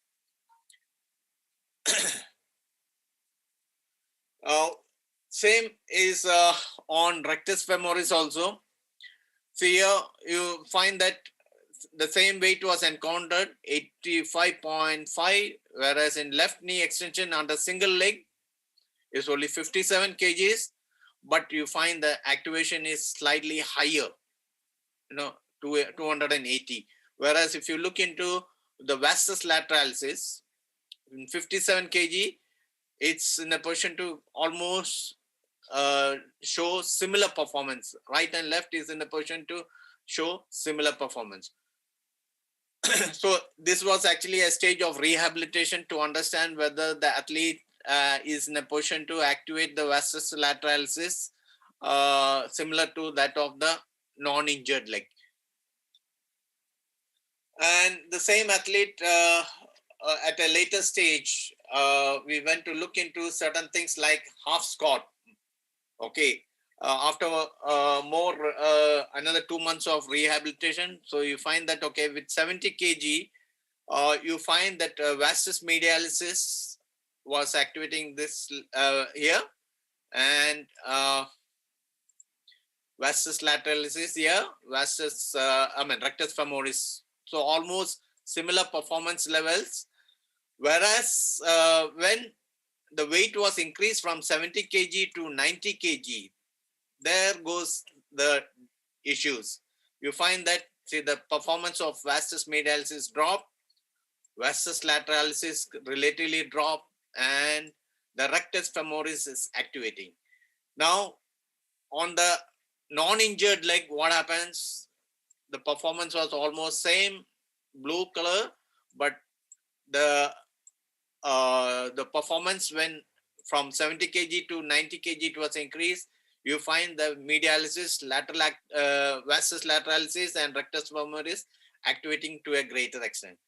Now this is mainly because let's say this is the quadriceps group of muscle and this vastus lateralis. When the weight is increased, there could be probability of shifting of orientation angle of the knee joint. Orientation angle means, or even the hip rotation could facilitate basically to activate the rectus femoris greater as compared to the vastus medialis or lateral. And in this you can find, especially when you do the knee extension, if you ask the person to keep the toe straight, and when they're doing the knee extension, they may be doing it correctly, but when they undertake heavier training loads, you tend to find that the hip joint has internally rotated. So what happens? The toe is slightly inverted now.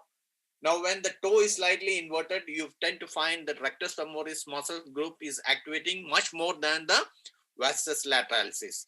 So this is a point of identification for the coaches or trainers or rehabilitation person to know that, okay, the vastus lateralis is not fully trained enough to undertake heavier training loads.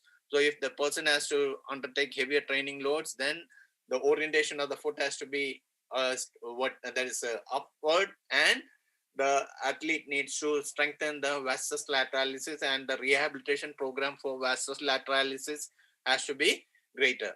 Now, in the half squat, now here you find that, okay, the rectus femoris was activating more. Now, whereas on the right leg, this is totally the left leg and this is totally the right leg.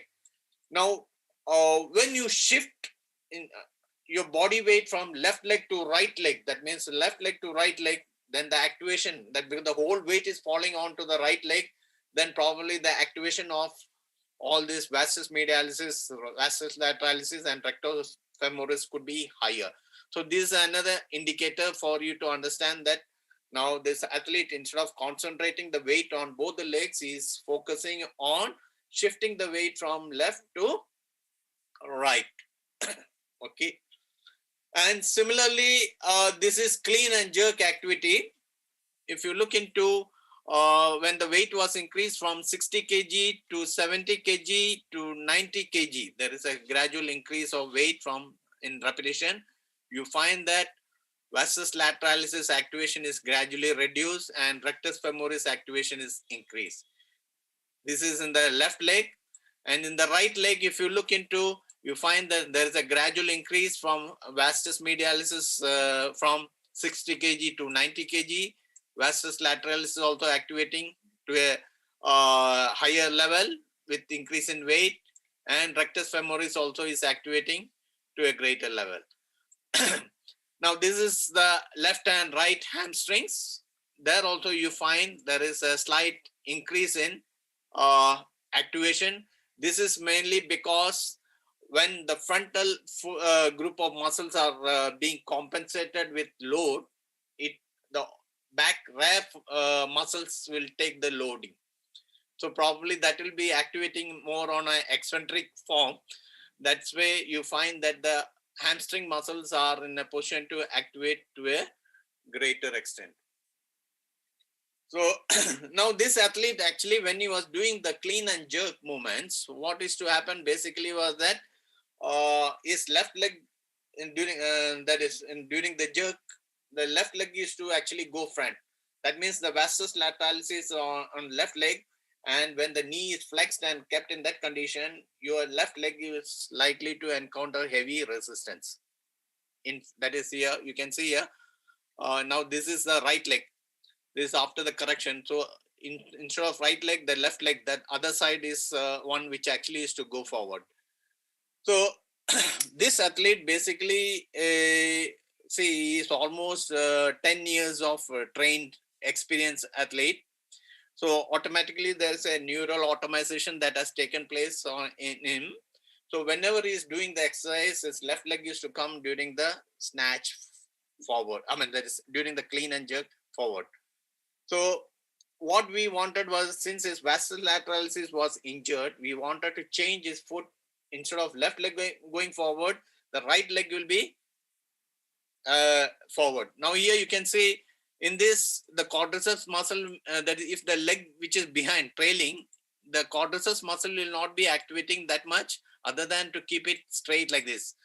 Whereas in this position, the quadriceps muscle, especially the vastus lateralis, and if your foot is slightly outward to maintain balance, to increase your base, normally you find that they don't go for keeping the knee straight, or that is the orientation of snatch straight like this. Slightly it will be wider. So you find that during this situation, the vastus lateralis will be activating higher. So in order to change this, we had to break down his neural automation that has taken place. So we had to start with a bamboo, initially just a dummy action movement. And from dummy action movements, then we had to just a simple barbell, then with lightweight. But when we moved on to with the weight, again, this athlete tend to have the same issue because of the neural automation with heavy weights. His left leg used to come forward. So it took almost 6 to 8 months for this athlete to change his technique. Instead of making the left leg to go forward, the right leg to go in front.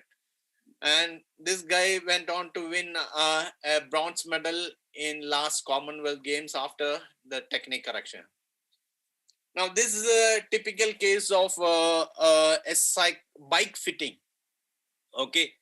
Now, many parents, they want to show that, okay, they are the trainers for the coaches. Now, we do have in India, many husbands become the coach of the female athletes, and they become the coach like that.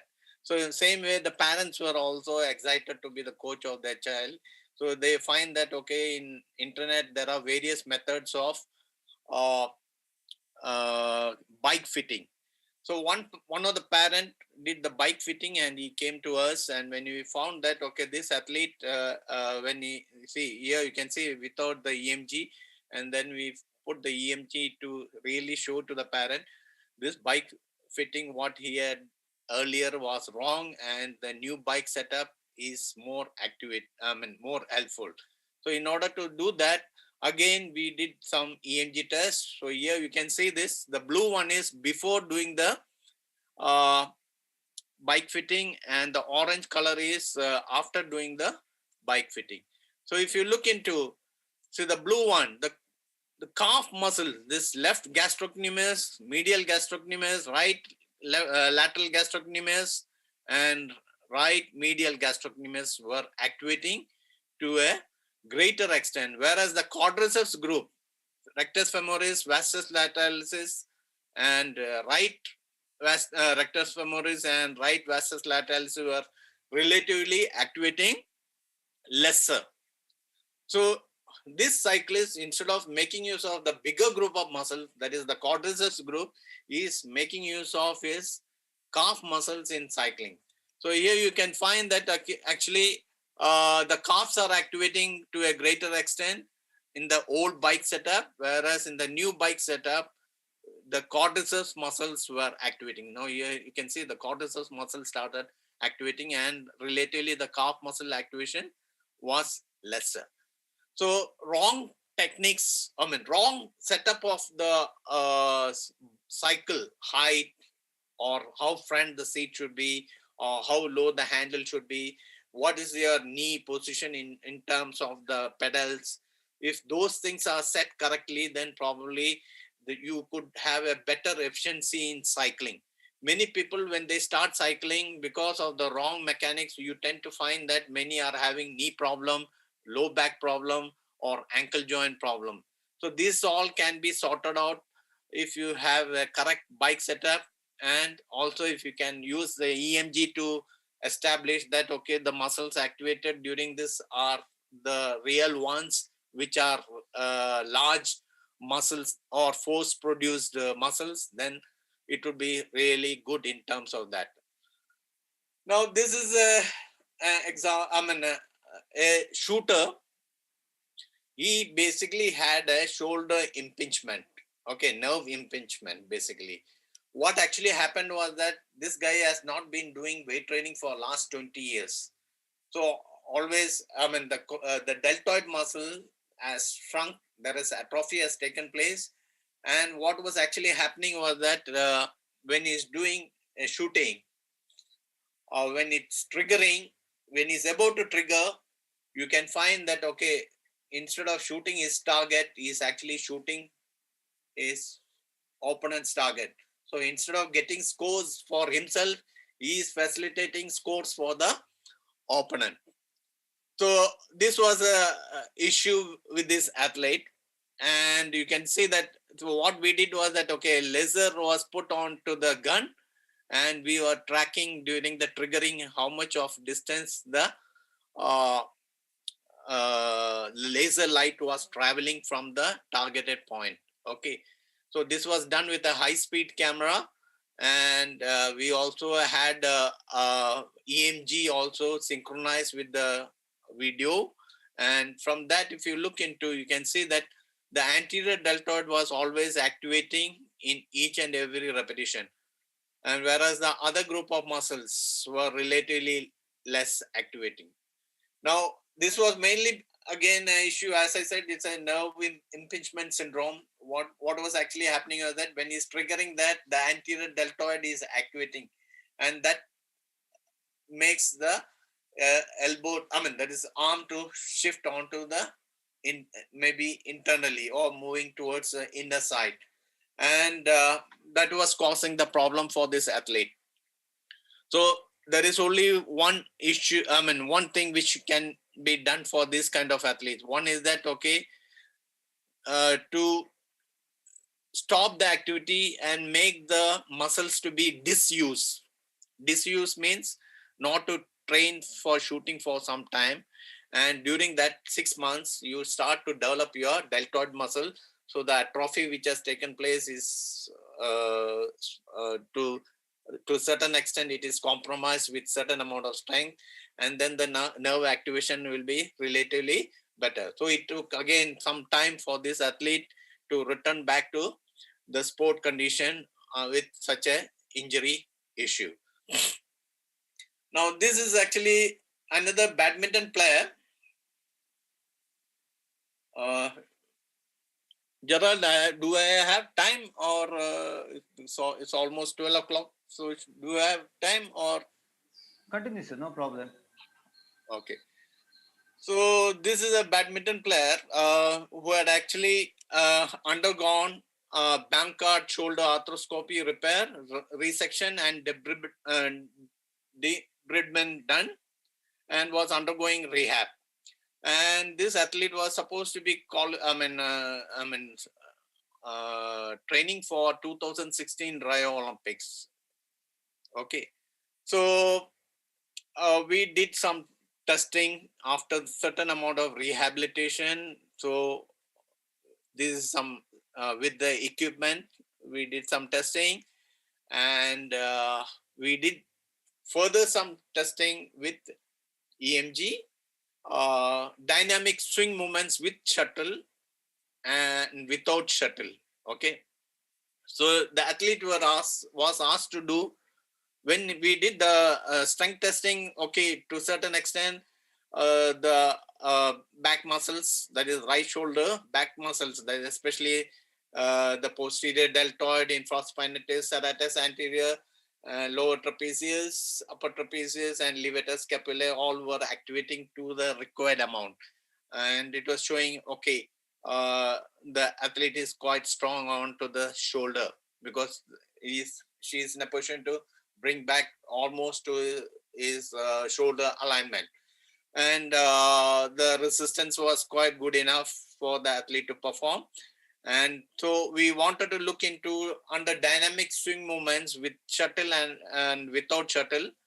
So we asked the athlete to now do the movements during without shuttle, backward movement, and then swing action, and with shuttle. So with shuttle means we continuously supplied the shuttlecocks through a shuttlecock launcher, because if I do the service, my service may go here or there, and the athlete may not be in a position to execute the movement correctly. So we wanted to have similarity of execution.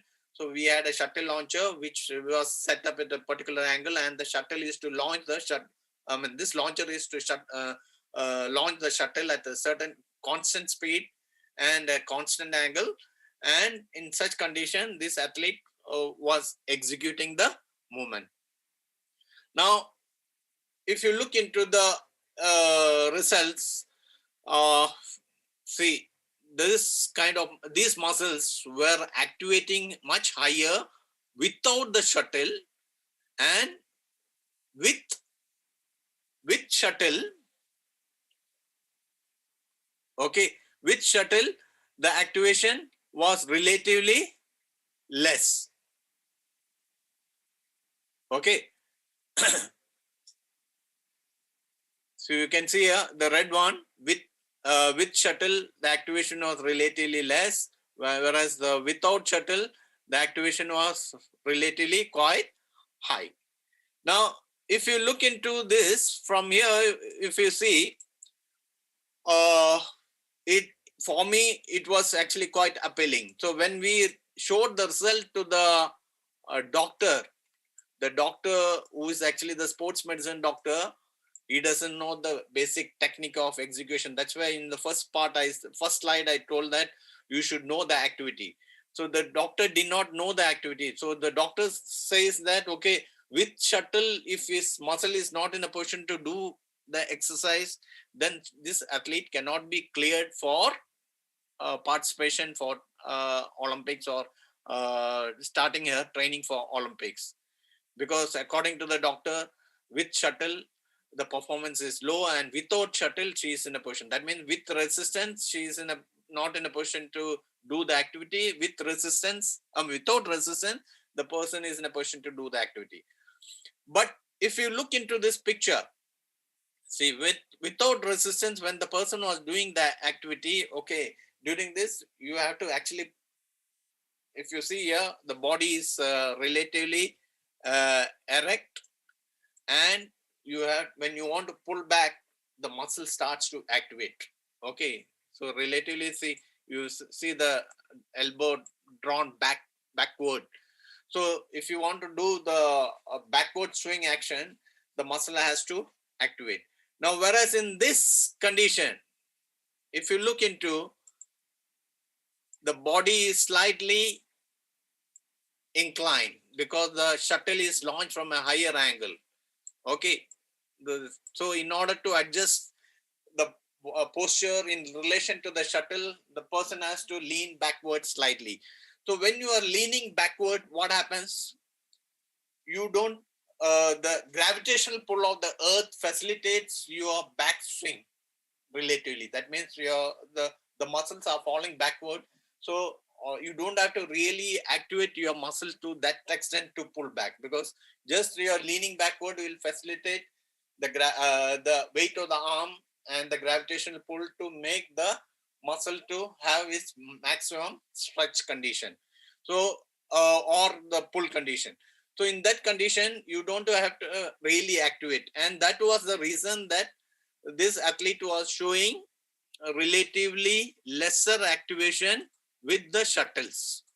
Okay, so it is not an issue, it is a technical movement. That's why the activation with the shuttle was relatively less, and the activation without shuttle was relatively high, because here you have to, without the shuttle, you have to really pull back the arm backwards, so the muscle activation is relatively higher. Now, another thing which I would just want to inform you is that, okay, now if you look into the men, you find that their shoulder joint, elbow joint, and the wrist joint is in one single line. But if you look into women, you find that there is almost a lateral flexion of 15 degrees from the elbow joint. See here, you can see this women. Okay, so what happens in relation to the execution in terms of men and women is quite varied. Now here you can see this athlete, this badminton player. If you look into the wrist and the shoulder joint is in one line, and the elbow joint is slightly higher. That means during the execution part, okay, there's already a shoulder internal rotation that has taken place. So instead of executing more onto the pectoral muscle, in as in the swimming case, which I explained earlier, this athlete is tending to have more of right shoulder activity. Okay, so here you can see still in the follow through, you can find that the elbow is slightly higher than the alignment of shoulder and wrist. And if you see here, see the alignment of shoulder is here. I mean the shoulder joint is here, and whereas the elbow is here, and the force application is away from the shoulder joint. So if you want to apply real great forces, then probably execution movements in line with the shoulder joint would be really good. Now, for example, if I want to push, if I'm pushing in line with my shoulder joint, I will be having greater force application. Now, if I'm pushing away from my shoulder joint, what will happen? Now, for example, if I'm pushing this table, if I push from one side, the table will start rotating. Why? Because The force is not from the center of the table, it is from away. So there is a possibility of force follow through also in rotation, which causes a lot of internal rotation of the shoulder joint, and that can lead to injuries. So you need to identify that, okay, in execution of any movements of the upper extremity, there is a lot of difference between men and women in terms of muscle activation and in terms of uh, um, the synchronization of joint movements or the chain of joint movements. In this, variations will be there, and that needs to be corrected by the coaches if the athletes need to be strong enough in the shoulder joint and to perform better. Also, if they need to perform better, they need to be really strong onto the shoulder joints. Now this is an imbalance aspect for a Paralympic athlete. So we did again here. I'm not going to show the result part of this athlete, but you can see that, see, when you don't have one leg, automatically while executions are there, execution is made by this power lifter, there will be a lot of oscillation of the bar, and the sequence of shoulder, hip, knee, shoulder, elbow and wrist lift technique will be also varying, and there will be bit of tilt. So it is quite tricky for this kind of Paralympic athlete who have one limb or one session or one extremity cut off. The balance part is relatively higher, relatively low, hence the injury chances are quite high. So we have to streamline their lifting techniques to a great extent by stabilizing the core area and modifying the area angle in which you are doing the lift. That needs to be coordinated and synchronized. So it's actually a heavy piece of work which needs to be done for this kind of athletes. All right, I will skip some of the things. Okay, this is this I'll show it as my last slide. This is actually a pattern of muscle activation of an archer for 36 shots. Is actually a Paralympic on wheelchair, and you can see that, see this left middle deltoid, this violet color graph, it is actually varying from each and every repetition. There is a varied performance by this archer. So the activation is not constant, it is varying. Whereas for all other group of muscles, that is this mainly for the left deltoid, that means the carrying angle of the bow. Okay, so in that variation is there. So that means automatically there is possibility that your accuracy will be relatively less for this athlete. So you need to stabilize his shoulder joint and elbow joint, and especially the core area has to be stabilized so that this athlete have better stability in doing the draw. Okay. All right. With this, in general use of EMG can help the sportsman to perform movements with proper muscle function and coordination. In elite sports, where the difference between the athletes is bare minimum, just gaining 1% improvement in terms of muscle performance and coordination, precise use of technique would result in an edge to winning performance. In clinical, it would assist the physio to channel and shaping of muscles to the functional demand of the sports. So with this, I thank you, and thanks to Mangalore University Department of Physical Education for allowing me to share my presentation. If you have any questions, yes. So before we conclude, can you please cope up with the question and answer, sir, in the Q&A box?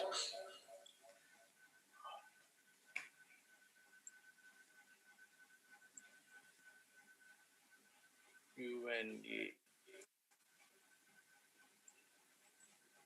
Yes, from where we should start? We can start from Prakash. Yes, sir. How EMG study will help you to know the effectiveness of training. Okay, I already explained to you. Okay, see, for example, I showed you the swimmers issue with injury, how EMG helps you to identify the synchronization part or execution movement execution of the athlete in terms of technique. So if you are correcting the technique, probably the injury can be minimized or the onset of injury can be minimized. If you are not correcting the technique, then probably this athlete is undergoing so many repetitions, 10,000 repetitions he may be doing per day, and that can lead to further injuries. So EMG does helps you to identify pattern of movements, sequence of movements, or chain of action. Now for example, let's say I'm a fencer. Okay, I'm fighting with a person who is taller than me.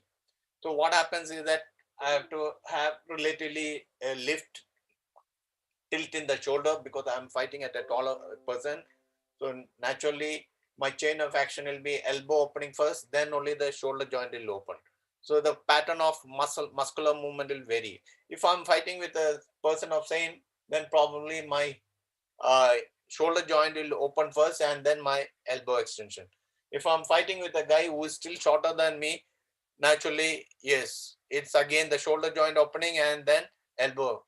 So identifying pattern of movements according to the opponent's structure or stature is another thing which can be looked into. Okay, what is the difference between asymmetry activity and activity index? Asymmetry I have already shown you in that weightlifting. Okay, what is actually happening in terms of injured muscle and how the other group of muscle is compensating for the activity by having the hip joint, that is the toe to be slightly inverted, facilitating hip rotation, and then the rectus femoris is activating to a greater extent. That is one way. Or just shifting the body weight during half squat or clean and press or whatever exercise you do, you're shifting onto the stronger foot and then making your muscle to activate. That is uh, you can identify as this as asymmetry, but I don't understand activity index. I don't know whether it is the speed of activity or execution of the activity under different intensities. I'm not sure about it. The question is not clear to me. Yes, sir. Will it help for use medical purpose who is having injury? As I explained to you that what are the cost of these machineries? That Sumant will be in a position to give you a feedback. Please clarify the relation between biomechanical application and physiological application. Yes. Now, biomechanical application, already Dr. Gerald has shown you some lunging exercises, and I have also explained to you in terms of biomechanics. Physiological, yeah, when it goes in terms of fatigue, looking into muscular fatigue, yes, physiology can be looked into. You can combine some biochemical parameters to see how much of lactic acid has been produced during the exercise and related to physiology and fatigue. When I was lunging, my leg means if I did the squats, my knee will get pain. If I'm doing this test, can I know my problem? Can I get solution for this? I think you need to demonstrate it correctly to me. Then only I will be in a position to solve your issue. I don't really get when I was lunging, but not so clear. Okay, the question is not clear. So Hello. Sir, I think next set of questions we'll do after the third session. We'll have a total discussion next session. So I think we'll start the next session. Thank you very much, sir. Now I request Dr. Jay Prakash to introduce the next panelist. Thank you, sir. It was very informative on your Dr. Saji Joseph. Thanks a lot. Moving on to the third and final session for today's webinar. I would like to introduce the third speaker, Dr. Senthil Kumaran D. He is currently working as an associate professor at Manipal Academy of Higher Education. He is a PhD holder under Manipal Academy of Higher Education, a master's degree awardee in physiotherapy, and a bachelor degree holder in physiotherapy.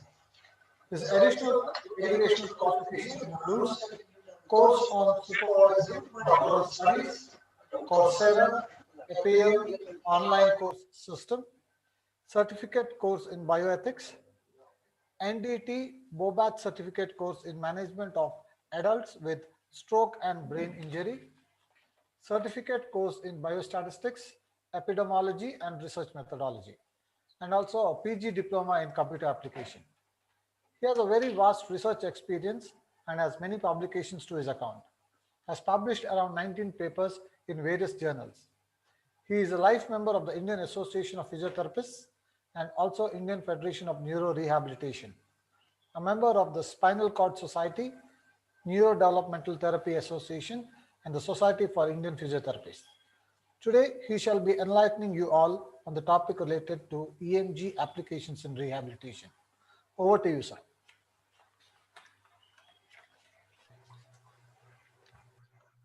Good afternoon. Thank you for the warm welcome.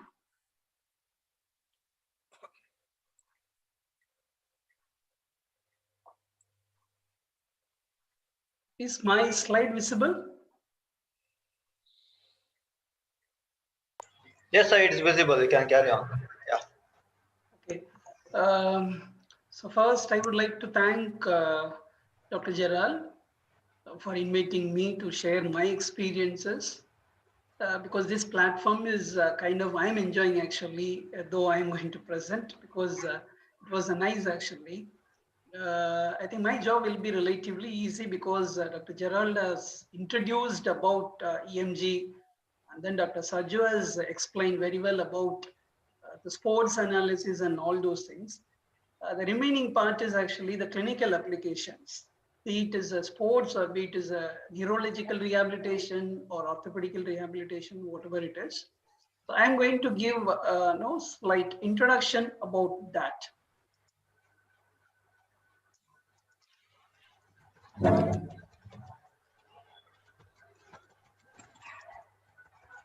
Okay, I'll just stop the video and then I will start. Okay, so once again, good afternoon to everyone. So I'm going to discuss about the EMG applications in rehabilitation. Is my slide changing, sir? Yes, sir. It's clear. Yeah, okay. So just I'm going to give brief introduction and then about EMG specific considerations when we actually do, or as a clinician or as a physical educator or as a strength and conditioning trainer, we need to have certain aspects, especially if you want to publish your research or disseminate your research into the community, research community. And then the next part would be applications in rehabilitation in terms of assessment and treatment. And finally, what we did in our lab here. So that will be my session. Now, if you all know, now the current generation or current era is full of technology. They cannot live without the technology. So everywhere now the technology is there. And even medical field or sports field, every field has embraced the technological advances. So mainly being in a clinical practice, we deal mainly with the patients with the injury or movement pathologies. The technology is also there or is very important in injury prevention or rehabilitation of the movement pathologies. So mainly why we need this, we need to have a proper assessment system. I think previous speaker explained very well about the assessment system. Some of the audience asked like, what is the implication in training? The same EMG only we are just going to do it. Assessment you just do one time and then understand, and accordingly you design your therapy, or accordingly you suggest the athlete to change the strategies. And then in case of the intervention, we do once again the assessment in the post-intervention, and to assess whether whatever we have planned, our intervention is effective or not. So whatever it is, we need to definitely assess, and that too we need to have a quantitative. You can say athlete is performing well, but you need to understand in case if they are not performing well, why they are not performing well, what is the problem. So you may have to look back biomechanically, what is happening within his joints or the muscles. So you need to quantify. So for that, we have a number of assessment systems. In the initial slide, Dr. Gerald introduced in ECG in cardio, or no, every field has a technological thing. But if you see ECG or any other thing, how it actually is implemented in today's practice, but EMG is not that utilized. There are many number of reasons. I'm not going into that details. Why it is not implemented much is because of the difficulties or the barriers. Many of the barriers actually is solvable. But however, having said that, even it is used, or mainly it is used in case of biomechanics. Biomechanics is nothing but kinematics and kinetics. Coming to the point is kinetics, where we have to assess the muscle activity. And for that, we have a muscle activation measuring tool. So EMG is nothing but a muscle activation measuring tool. It will give you information about the muscle performance. Now, in general, if you see EMG, it is nothing but a diagnostic procedure, primarily to assess the health of the muscle and nerve cell that control them. Other way, if you can say, it is an electrodiagnostic medicine technique for evaluating and recording the activity, electrical activity produced by a muscle. When we do some activity, it is produced by, can be a voluntary or by electrically induced. So in case of a normal sports or normal people, they can produce an activity, they can contract their muscles. But if they have a problem, like in neurological conditions because of the paralysis, or even in the sports condition, if they have a severe pain, if they're not able to produce a particular activity, all those things, when we go for electrically induced activation. So even in that case, we can do electromyography. So electromyography is the whole procedure, but the instrument what we use is electromyography, and what the output, I think Dr. Gerald has shown all the output, that is called electromyogram. That is what EMG. And there are two types. This was also actually already explained to you, that is invasive and non-invasive. The invasive, not every person can do. You have to be, you have to have a approval for using the invasive techniques. Non-invasive techniques, we all can use. That is mainly a surface EMG. It's also called as a kinesiological EMG when it is used for the kinesiological purpose. Now, the second part of my thing, like I said, some consideration we need to remember whenever we are doing the EMG, mainly in 4 aspects: when you're collecting, when you're managing, when you're normalizing, and when you're analyzing. This is already many things were explained by Dr. Gerald, but I just wanted to emphasize few aspects from a user perspective, So the first thing is the collecting. So when you collect, the first thing that you have to do is, first, what is the purpose? What is your purpose? Like for what purpose you are going to use your EMG? That is the first thing. Like if you wanted, your intention is to study some muscles, or sir explain now, sprinting or swimming, weightlifting, everywhere. So all those things, the purpose is to assess the muscle activity. And most of the time, if your surface or indwelling electrode, this determination is based on the purpose. So based on your study purpose only, you have to decide whether you have to go for a surface or indwelling electrode. If you want to know general information from the superficial muscles, you have to go for surface electrode. If you want to go for a deep muscles, but nowadays even the sensors can pick up the deep muscles also, it's very advanced. But sometime back, some decades back. If you want to go for a deep muscle, or if you want to discriminate the motor units, if you want to study the control of the motor units, or if you want to ensure the sampling from the muscle located deep in the body, you may have to go for an indwelling. Mainly in clinical conditions or neurological perspective or neurophysician, they go for indwelling to identify what is the pathology in that particular muscle, because they wanted to know exactly how many motor units are there. If a patient comes with myasthenia gravis, or if a patient comes with paralysis, or if the patient comes with the carpal tunnel syndrome. So they wanted to know actually exactly find out the motor unit, what is happening, all those things. So for that, indwelling is a one. But please remember, this is actually again emphasized by one of the previous speaker. Whatever you do, like fine wire is a common method of indwelling electrode or the surface electrode. Most of the studies have stated that it's having a greater reliability. What does it mean? The data that you get will be more or less same. Whether it is a surface or indwelling, the data that you get will be more or less same. Of course, there are some limitations are there. For indwelling, it is a surgical thing. It's going to cause pain. But the advantage is it is very specific. There is no crosstalk. There is no crosstalk within the muscle. You will get exactly what you wanted from a muscle. The surface, you have issues. What issues? Like sometimes it might pick the signals from the other muscle also. Localization of one particular muscle may be slightly difficult, but all those things are much rectified in today's generation. So that's the first thing. The second thing is whether cabling or telemetry, which one you wanted to go. I think in previous speakers, sir showed some of the things they have done with the cabling, like wired one. There are certain things that telemetry, what Gerald sir showed, that is a wireless surface. Trigno is a wireless electromyography.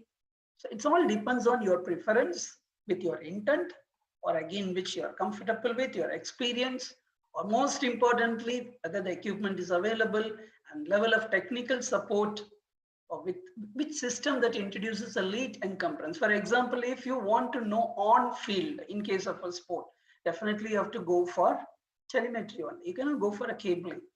But whereas the patient is there in an ICU or in the ward, we can go with actually a cabling also. So it all depends on that. But cabling definitely will affect the performance. You may not, that's why I said the real life thing, real life, what exactly, how they will exactly, because nowadays there are a lot of researchers are there between the controlled and real life environment. People will behave slightly different in a controlled and then in a real life environment. And telemetry, it's good, least circumference, but the problem is it has its own limitation of signal acquisition. But again, this also is very well tackled by most of the system requirements. This is the second thing that you need to remember. The third thing is electrode types. The electrode types, already sir introduced indwelling. There are specialized fine wire and the needle. Most commonly, if you want to use for the kinesiological or these things, you go for a fine wire, not the needle one. So that's a picture already you have seen also. The surface electrode, we have standard or pre-amplified. Now we have all pre-amplified, like even the DELS is also, it's a pre-amplified, already it is amplified. So those kind of electrodes are there. Surface electrode still with the wiring method. We can use even the surface electrode with the wiring also, with the cabling also. These are the electrode types. Now what you have to remember, like whenever you're using, the main thing is electrode size or the location, because you have to select accordingly. If you want to go for a smaller muscle, then definitely your electrode should be small, and probably the smaller the inter-electrode distance also. That is one thing that we have to remember. And skin preparation, I'm not going to touch. There is a CNM guideline, already it was explained to you. This is actually a project where they have given all detailed explanation. You can go and then find out if you want to know where to place, how to place, all those things. So in particular, surface electrode, what is the material they use? Whether silver or chloride or geometry, disc or bar or rectangular. Now DELS is rectangular, or size. What is the diameter, radius, width and length? the sensor size. What I have quoted here is actually the one which we have, the DELSIS. You are supposed to actually know all these things, mainly when you're communicating to the global fraternity, or if you're sending for the journals or publications, you need to provide all these details. You need to provide all these details, whether use of a gel or paste or alcohol, whatever it is, or inter-electrode distance. In what we use, the DELSIS is 10 millimeter, or electrode location, orientation, how, in what orientation that you have to place. Ideally, the orientation should be in line with the assumed direction of the underlying muscle fiber, in line with the muscle fiber direction. You cannot keep in a horizontal. It has to be in a longitudinal, in line with the underlying muscle fiber, to get a better actually the activity. So these all things actually you need to know. That's a certain things which you need to know in terms of a collecting. Now you have collected how to manage certain consideration which you have to remember in managing. This also is introduced already to you. You get the data of raw, which is unprocessed, and the other one is processed data. Now, raw data also is important. I think Dr. Gerald already has told, even raw data you have to monitor. You know why? Because later, if you want to know, or if you want to understand the different dimensions, you can go back and look at your raw data and then you get. We actually have done some of the studies when we did, then later on we wanted to know what is happening, and then we went and then we looked at the data. So you definitely have to store the data and monitor. Monitoring is visual. Whenever you do the data, please look at the raw data also. Because see, for example, if the patient or if the person does not have any activity, I know it won't happen in a sports field, but in our field, when we do neurological patients, there are patients who come with no activity at all. So in them, raw data is important. We just have to see whether there is any activity or no activity. So for that, you need to see. So monitoring is important. Storing is important. And then later on, you can score even based on the raw data. Also, you can do scorings. The next thing is a processed. So processed, we have so many mechanisms, which as a clinicians or as a practitioners, we just need to know, but most of the things are already set in the mission itself, or we can take anytime the technical help from the people. Like Sumant, we used to call every now and then take a lot of helps. So when we are writing, when we published the articles and all. So processing filters is a one, and then number of poles that are used in the filter, time constant used by the filter to smoothing of the data. So smoothing and sampling frequency, these are also important. So these are the things that we have to consider when you're processing the data or when you're looking at the processed data. Now for the processed data, or in the raw data also. Raw data, you can actually send it for the processing. A processed data means already you have done all the processing and you can go for analyzing directly. The raw data has to go for normalizing and then go for analyzing. I mean, the processing, amplification, you just need to know. These all I'm saying because you need to just know, because you have to report all these things if at all, if you wanted to present your work in a conference, if you want to present your work in a research, publish in an article. So amplifier, whether it is a single, differential, double, or impedance, what is the impedance, or common mode rejection ratio, or signal to noise ratio, or what is the gain that we have used, all these things has to be mentioned. And filtering, this is Dr. Gerald already told, that is a low and high pass filter, preferably 10 to 350 Hertz. Sir also said in that range, like 10, I think 500 Hertz, but definitely some of the journals will ask for you what is the Hertz that you have used, the pass filter. Definitely it cannot go down 10. It has to be at the 10, the low. The high, it has to be definitely at 350. It cannot be 250, it cannot be 200. Higher you can go, 500, 1000, you can go, but it cannot come down at the 350. Then filter types, what are the types? Or cutoff frequencies, all these things that we need to know. It's all there in the equipment itself. It's very easy. Only you just need to know so that you can just understand what is that filters or all those things. And rectification, full wave or half wave rectification is there. Full wave is nothing but actually, if you see the negative is considered and then it is rectified. Whereas half wave is the negative is removed. which you can see from the picture.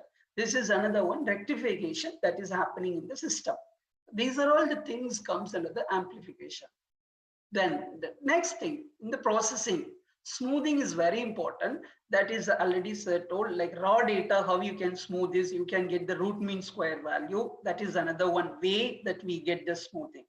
But otherwise, smoothing the signal with the low pass filter also is fine. These all we have to actually say, how did we smooth the total signal? What was the method that we used? The RMS is nothing but the time period over which the average thing is calculated. It's the root mean square. That is the best way of actually the processing the data.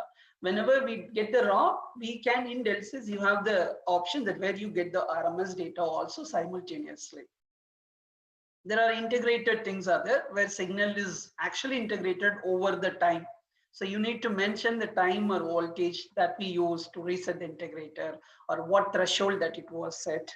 And finally, the power density spectra. This is mainly for the frequency domain. So there are two domains, which I'll be telling you later. We have a time domain analysis and frequency domain analysis. The time domain analysis is actually this RMS and everything comes in that. The frequency domain analysis is basically the density, the power density, like how much maximum the person is getting, is able to activate. So most of the time in sports field, this will be used most often. But you have to know what is the time epoch. Time epoch is nothing but each window, how much time that you are taking. Even in RMS, like it will take 5 milliseconds data and then do the average. Because RMS itself is a root mean square. It's an average, it's a mean. So that mean is for every 5 milliseconds or 10 milliseconds or even 2 milliseconds. That way it has to be known to us. And then the window, there are various windows. This is not for us, but just we can know. And then taking the algorithm, that is frequency filters, all those things, or median or mean frequency. MDF is a median frequency and mean frequency when you are doing a power density spectrum. And finally, certain times we keep the velocity also as fixed. So all those things will come under the power density spectrum. So these are certain things which you may have to know if you want to communicate your work with the scientific community. That is the managing part. Coming to the normalizing, this is the most thing. Still it is studied because still we have different methods. Each one comes with different method, the normalizing.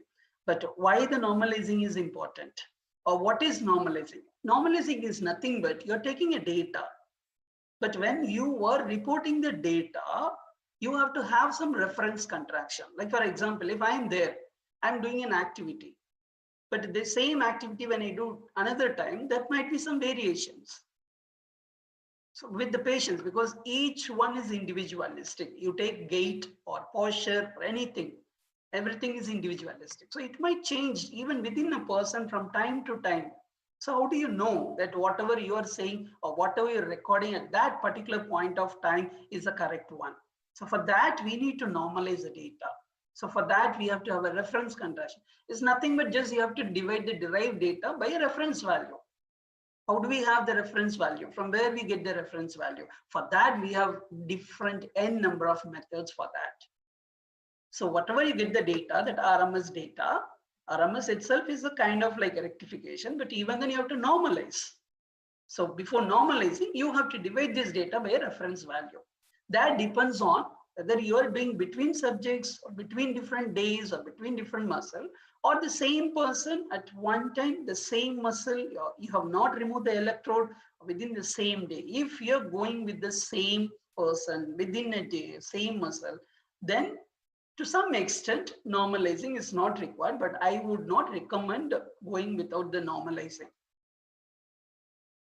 But if you're going with the between subjects or many muscle, different days, then you have to definitely do normalizing. Nowadays, every international thing asks for normalizing. What did you do for normalizing? How did you normalize the data? All those things will be asked definitely. That is mainly decided by these factors. And this reference value, you can take either as a dynamic or static. That again, you have to decide. We have to decide whether to take a dynamic or static. I'll explain to you what is dynamic and what is static. The commonly used method is maximum voluntary isometric contraction. This is actually a static, means you make the patient to contract. Isometric is there is no change in the length, only the tone will change. So you make the patient to contract maximum voluntary isometric contraction. But like Sir Saju sir told, sometimes it may not be possible. You may have to go for a concentric, because not all people will be able to do isometric contraction. If they have a pain, if they have a fatigue, you don't know. So maximum voluntary isometric contraction is the most commonly used. And it's also sometimes represented in percentage MDIC. Other methods are, they consider the peak EMG, mainly in case of a dynamic. Like in our practice, when we do, because we assess walking, we assess movement. So here we use actually peak EMG or mean EMG, anything. Peak EMG is a maximum thing, or mean EMG. All these methods are there. And of course, you have to compare the values on the involved side. Those are the same muscle on the uninvolved side. This is another method. You can form a ratio. You can form a ratio. Someone said asymmetry, how? You can compare with the other side, or so you can form a ratio also, and you can report. Nothing wrong in it. You can, if it makes sense, you can report like that. And apart from reference contraction, another one normalizing is sampling interval. That is, again, it is most of the time it's come with the machine, it is fixed. Sampling interval, like how much time the sampling is, or how many times you're repeating. The number of repetition matters when if you're doing in case of a fatigue assessment. So that is in case of a normalizing. These are the 4 methods was suggested by these authors, Burden. They said there are 4 methods, the same only. Dynamic mean is taking the mean, or dynamic peak method is dividing a raw data by the peak. Isometric maximum voluntary contraction, or isokinetic, where the velocity is common. So these are the existing method. I'm just giving you an introduction, that's all. You can read further. That's not the scope of this actually a webinar. The last one is analyzing. Okay, you have collected, certain things, and you have normalized, and then finally analysis. Mainly analysis happens in 2 domains, time domain and then the frequency domain. Time domain, where you get to know about the time factors like frequency of the activation, all those things are amplitude, signal amplitude in terms of voltage, all those things you understand. The frequency domain is how frequently the waveform crosses the baseline. This is in case of, this is conduction velocity, like muscle fiber conduction velocity. Most of the time, if you want to know the endurance, the performance, how tiredness, when they're performing some activity, all those things, you have to look at the frequency domain. So what is happening to the conduction velocity? Is it maintained, or there is a decrement, or there is, with the training, there is an increment? All those things you have to look at the frequency domain. So what you have to do in time domain is, first you have to make sure there is no artifact, then whether there is any muscle activity on or off, when visual estimation, then assess the duration of the activity, then estimate the level of activity in terms of amplitude. That's what in a time domain. Frequency domain, spectral analysis you have to do. Spectral analysis, you have to do median frequency and mean power frequency. This is all a statistical method which will be derived from the data itself. So these are the parts in analyzing. This is in brief about what are the things that you have to consider. Coming to the application, particularly to the surface electromyography, it's used in assessment as well as in the treatment. Assessment, I can say in one word, which will cover all the field, muscle function, be it sports, be it as a neurology, orthopedics, whatever the field. The primary use of electromyography is to assess the muscle function and assess the movement control, gait, everywhere again the muscle function only. Work site assessment, ergonomics, how we are sitting in our workplace, or how we are working, how we are typing, all those things. Fatigue assessment. So all these things way you can do assessment. Treatment, again, muscle function, if you are doing exercise, or if you're doing some intervention, or as a physical educator, you are training for them, or you're suggesting the way to modify or appropriate method, you can assess pre and post and then see. So all these ways you can do in a treatment. And then biofeedback again. So this is another one they do now in sports field, lifetime thing. They can feel how they are doing, performing, which muscle, suppose throwing, which muscle they are activating. They are not supposed to activate this particular muscle while they are bowling, because that might cause the shoulder trauma. So lifetime they can see also which muscle they are activating, which muscle they should not activate, all those things. That's biofeedback. We use in patient population also the same biofeedback. Wherever the muscle activity less, we will tell them, see, it is less, you do. So they will bring out the activity, or wherever it is more, it will be represented in a simple graphical manner to the patient, not the one which you saw now. It will be converted. That's a special software package which comes. It will be converted into simple lines, simple graph, so that a patient or layman also can understand. And you have to tell them, see, if it comes taller, then it is you are activating more. If it is smaller, then you are activating less. So that way you can tell the patient, or you can tell the individual, and they can modify their activity. So what we see overall, irrespective of the field, look for amplitude, look for timing, look for morphology. Waveform also is important. Morphology is waveform, how it looks like. Like sir was saying, Gerald sir showed somewhere it is peak, somewhere it is sinus curve, all those things. That gives some information. And spectral features, conduction velocity, or innervation zone displacement, or synergy. Synergy is like you assess all the muscles, like when you're throwing the ball, or when you are running, when you're cycling, assess all the muscles and then find out the muscle activation pattern. That's all the coordination and control strategy. So these are all the things only we assess. Quickly, I'll just run through this. I'm not going to discuss in detail. These are the applications areas. First is physiology and basic clinical studies. You can assess muscle coordination by using surface electromyography. So how it can be represented, you just have to assess agonist and antagonist. This is the one traditionally they use, but nowadays they go for a primitive synergies. You can extract the primitive synergies. Primitive synergies is nothing but actually multiple muscles, and then you get the activation pattern, which muscle is working first, which muscle is coming next. All those things you can identify, which you have seen even in the graph also, when sir was explaining in the first speaker, even the second speaker. So, or even you can just to do, if not possible, agonist and antagonist. Agonist is the one which produces a movement. Antagonist is the one which actually limits the movement. So you can see the coactivation ratio between this. That also gives some idea about the muscle coordination. It is very important for biomechanical analysis, particularly when it comes to gait analysis, or even in the neurological impairment or orthopedic, or even in sports. Definitely the muscle coordination is the one which we will most often see. Second thing, primitive synergy. Already have told what is primitive synergy. It's a muscle activation pattern represented by EMG envelopes of few muscles. You just see few muscles and then see how it is, how the activation pattern is. That is what primitive synergy. This is very important for any analysis of motor control.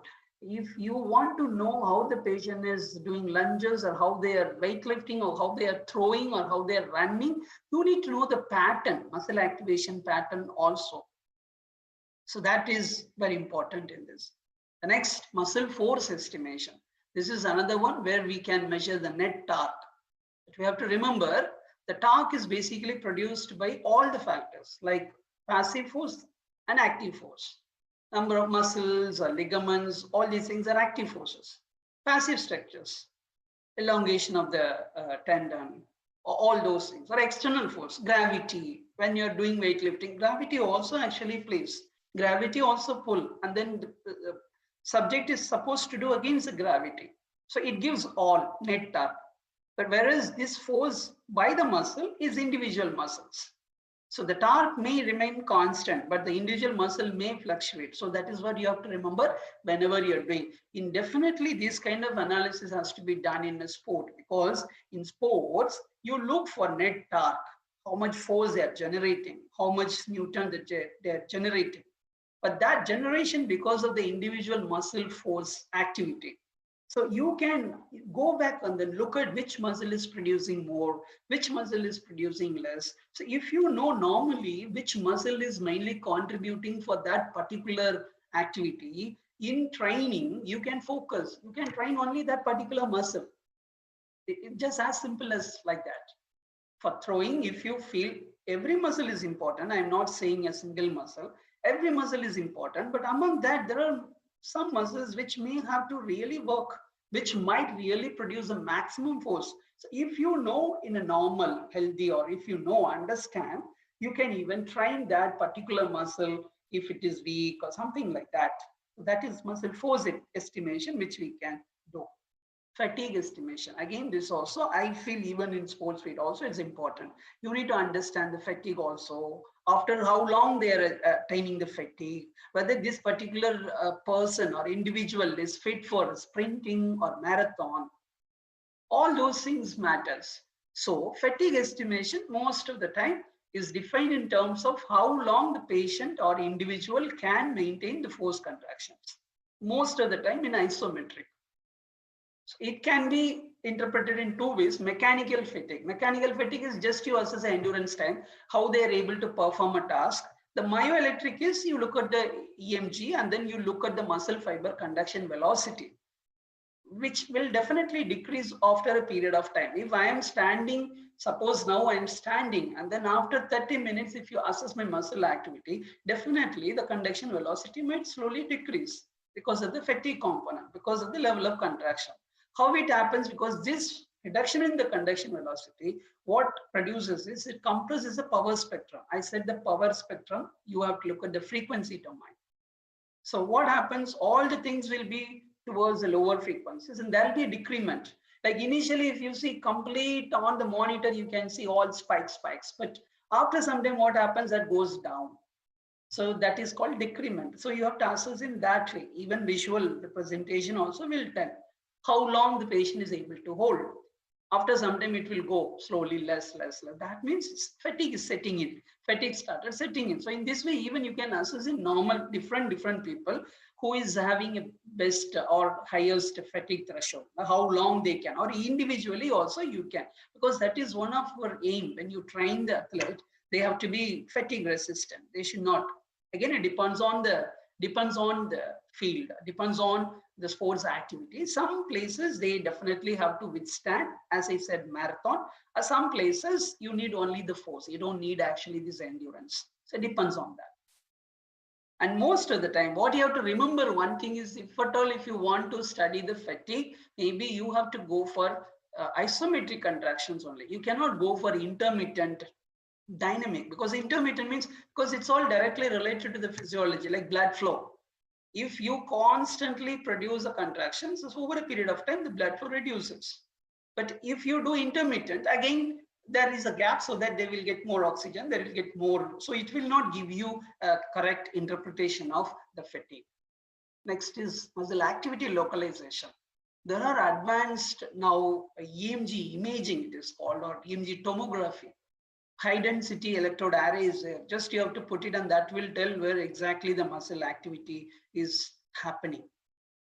It will help to identify the active muscles or geometry of motor units and their innervation zone. Innervation zone is nothing but actually that we'll see in the next slide. And this is used again in a biofeedback application. So the patient real life, they can see, and then they can see whether they are activating or not activating. The innervation zone is nothing but the origin of action potential propagation, where it is produced. That is what the innervation zone. Whenever there is a change in the length during the activity, it will shift. So this shift you can estimate by using the raw signal whenever they are doing how the shifting is happening. Why it is important, this innervation zone, is to find out or to do a proper position of electrode pair between the innervation zone and the tendon junctions, or target mainly botulinum toxins. This is the one which we use in case of children with the spasticity or adult with the spasticity. When we do in this injection, the spasticity is nothing but the tightness. So that will come down. Or if at all, if they wanted to do some surgery exactly to the nerve or muscle, they wanted to avoid the damage to the nerves, then it will help them to know exactly. Electrically induced, this is neuromuscular. Now it is all like EMG and electrical stimulation are tied together And then that is how actually the picture is done. This is electrically elicited muscle contraction. I'm just letting you know, I'm not going into detail of this. And in neurology, spasticity or muscle overactivity, again, we do for all the muscles. There is something called stretch reflex threshold. Like whenever you do a stretch, how the muscle responds. Because if there is a spasticity, when you do a stretch, the muscle resistance increases. If in a normal, it will not increase. It's something like, I would say, it's not exactly like that, but just for your understanding, I'm saying something like a cramp. So that we can differentiate. In the picture, you can see the blue line is for the healthy subjects, whereas the red is with the patient with the increased intracranial pressure, that is in spasticity, it will be there. If you see over a period, when you do different angles or increasing the angles, your EMG envelope will become less in case of healthy subjects, because repeatedly when you do, it reduces the reflex threshold. Whereas in case of these patients, when you do, it will actually show the increase also. Or sometimes you can decide whether you wanted to go for which treatment. All those things are possible. This is again, just I'm giving you an idea, because the first part only is important, like what we saw, the physiological, how to estimate all those things. This is another one important for even a sports field also, postural control. You can analyze the posture also. Posture is some of the muscles are called postural muscles, because these muscles oppose the pull of gravity. Even for if you want to stand on the field, the muscle has to work against the gravity. And some threat comes, then you have to react to that perturbations. And it will allow you to stand or sit or maintain particular posture. You're throwing the javelin, throwing a ball, you have to maintain some particular posture. Everywhere postural control plays a major role. And how they do? It's by activity. So even postural control analysis, when you look, you can use it, like how these surface EMGs getting changed, because this will change, depends on the age. Elderly people, the postural control will become less, or in case if they have a pathologist, it will get affected. So all those things, again, you can use. Now, orthopedic, one main thing is pain, and that is a pain, muscle activation decreases. Patient or the individual will not produce the muscle activation, or there will be a symmetry problem, or fatigue can be there. So for all those things also, we use actually EMG, all these conditions. I think certain things Sir told related to the sports people. So these are all the things also, like ACL rehabilitation, or you can do with the injured runners. Definitely there will be a pain, patellofemoral pain. So all these cases we do. And if at all, if they're using some prosthetic or assistive devices, I think the previous speaker showed one photo where there was an amputee. So in amputation, we do targeted muscle reinnervation. Some of the normal nerves we'll try to put and then reinnervate. And then those muscles, again, will be linked to the EMG, so that that impulse, that will help the muscles that are weak to actually work. So that way, actually, it is used. And other areas, pelvic floor rehabilitation, even in high impact sport activity, definitely there will be a pelvic floor dysfunctions. So in those cases, another one commonly we use is in case of a pregnancy, women's health rehabilitation we use. Then ergonomics, I think already it was told, like how to, like in this picture, you can see when they are typing, what is happening to the upper back muscles, so that we can correct the pattern, how they are supposed to sit, or even we can prevent the work-related musculoskeletal disorders. So that area it is used. And sports, I'm not going to talk. The previous author has explained very well. It is very extensive. I think they have studied in each and every area of sports. All the things, any areas, it is mainly used. What we say is muscle fiber conduction velocity, all those things will give some idea, like mean and medial spectral frequencies. All those things will help us to understand the fatigue. And pathology. This is nothing but the temporomandibular disorders, like masticatory muscle function. Only very few I have put it, but actually it's many more, just to give an idea of where all actually it is used. All these areas it is there. Coming to the last section of my thing, this is what we have used in our lab.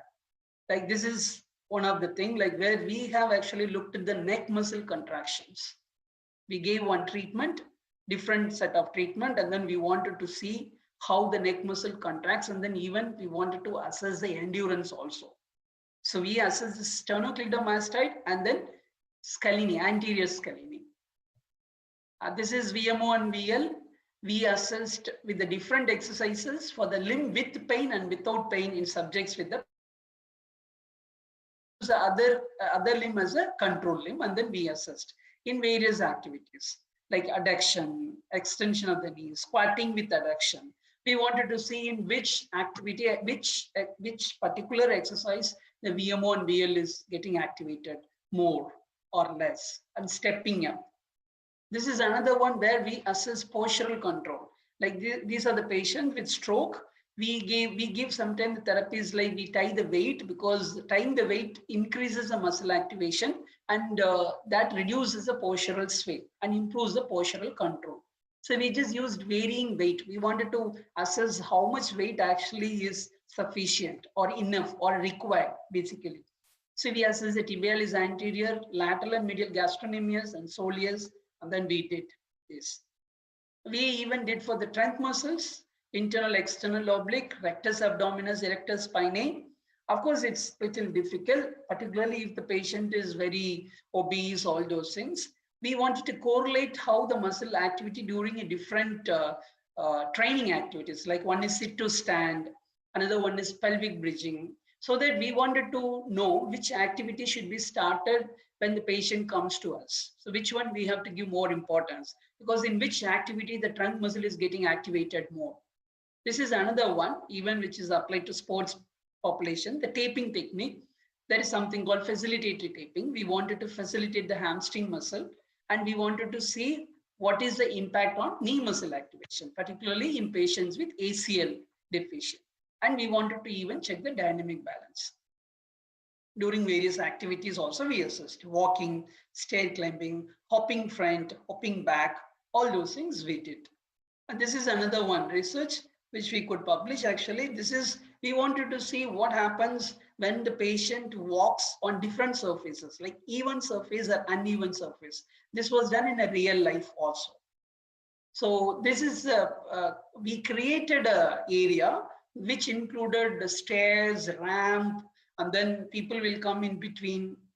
Okay, then there will be a cognitive task. There'll be a traffic and how they walk. So when during traffic, because these patients and all will not go to the community because of this postural problem. They think they will fall. The fear of fall is there. So all those things are there. So we just wanted to know how the impact is. So what we saw is we measure actually percentage MVC in our lab now. This is nothing but the mean by maximum into 100. We have come up with that. And then if you can see here, even surface percentage MVC on real life uneven surface. Everywhere if you see even surface, it is actually more of the real life environmental dimension. It is actually becoming less because they feel the threat when they walk. So they produce less activity. The activity is becoming less. And then we even did a calculation of co-activation. Like we compared the agonist and antagonist ratio. And if you see the even surface, sorry, one second. Yeah. So if you see the even surface and then real life. So this is between the bicep femoris and rectus femoris, that is at the hip level, agonist and antagonist. This is at the lower leg level, gastrocnemius and the tibialis anterior. And then we saw in the real life environment, when they walk on uneven surfaces, their co-activities increases. That is again because of the instability or fear of fall. So all those things. So these are the few things which we did. Only the last one, I have put all the results. The other researches are all in actually review. So we were not able to share. There are many things also we did, like something called action observation, which again, the concept came from a sports field. Like when a person sees somebody doing activity, or suppose if I want to learn swimming, or if I want to learn badminton, first component is I see how to do.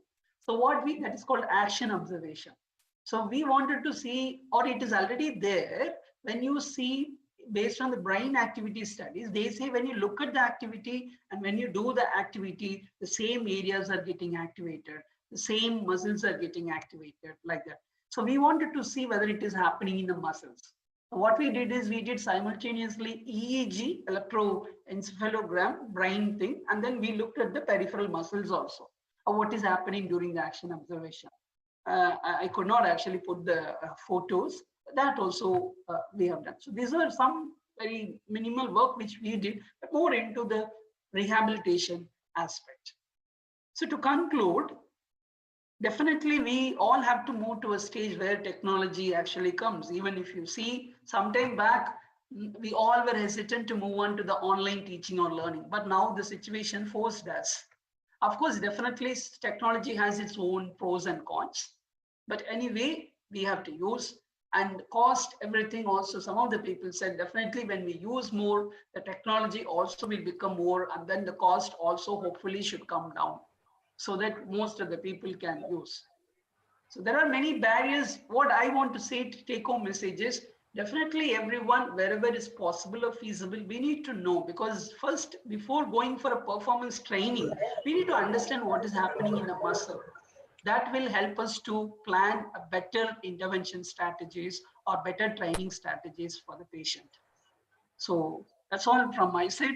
I thank Dr. Gerald, Sumant, and even the co-speaker, Dr. Saju, and Mangalore University. Thank you for the opportunity. Thank you, Dr. Sanjay Kumar, for your presentation. Now, before we conclude this webinar, I would like to call upon Dr. Gerald Santosh D'Souza to give the concluding remarks.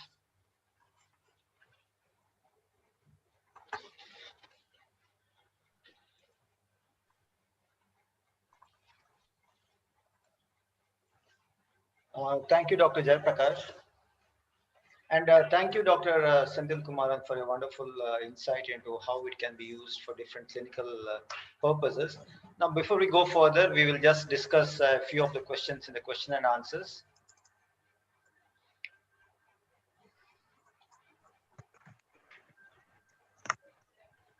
There's a question, Dr. Senthil.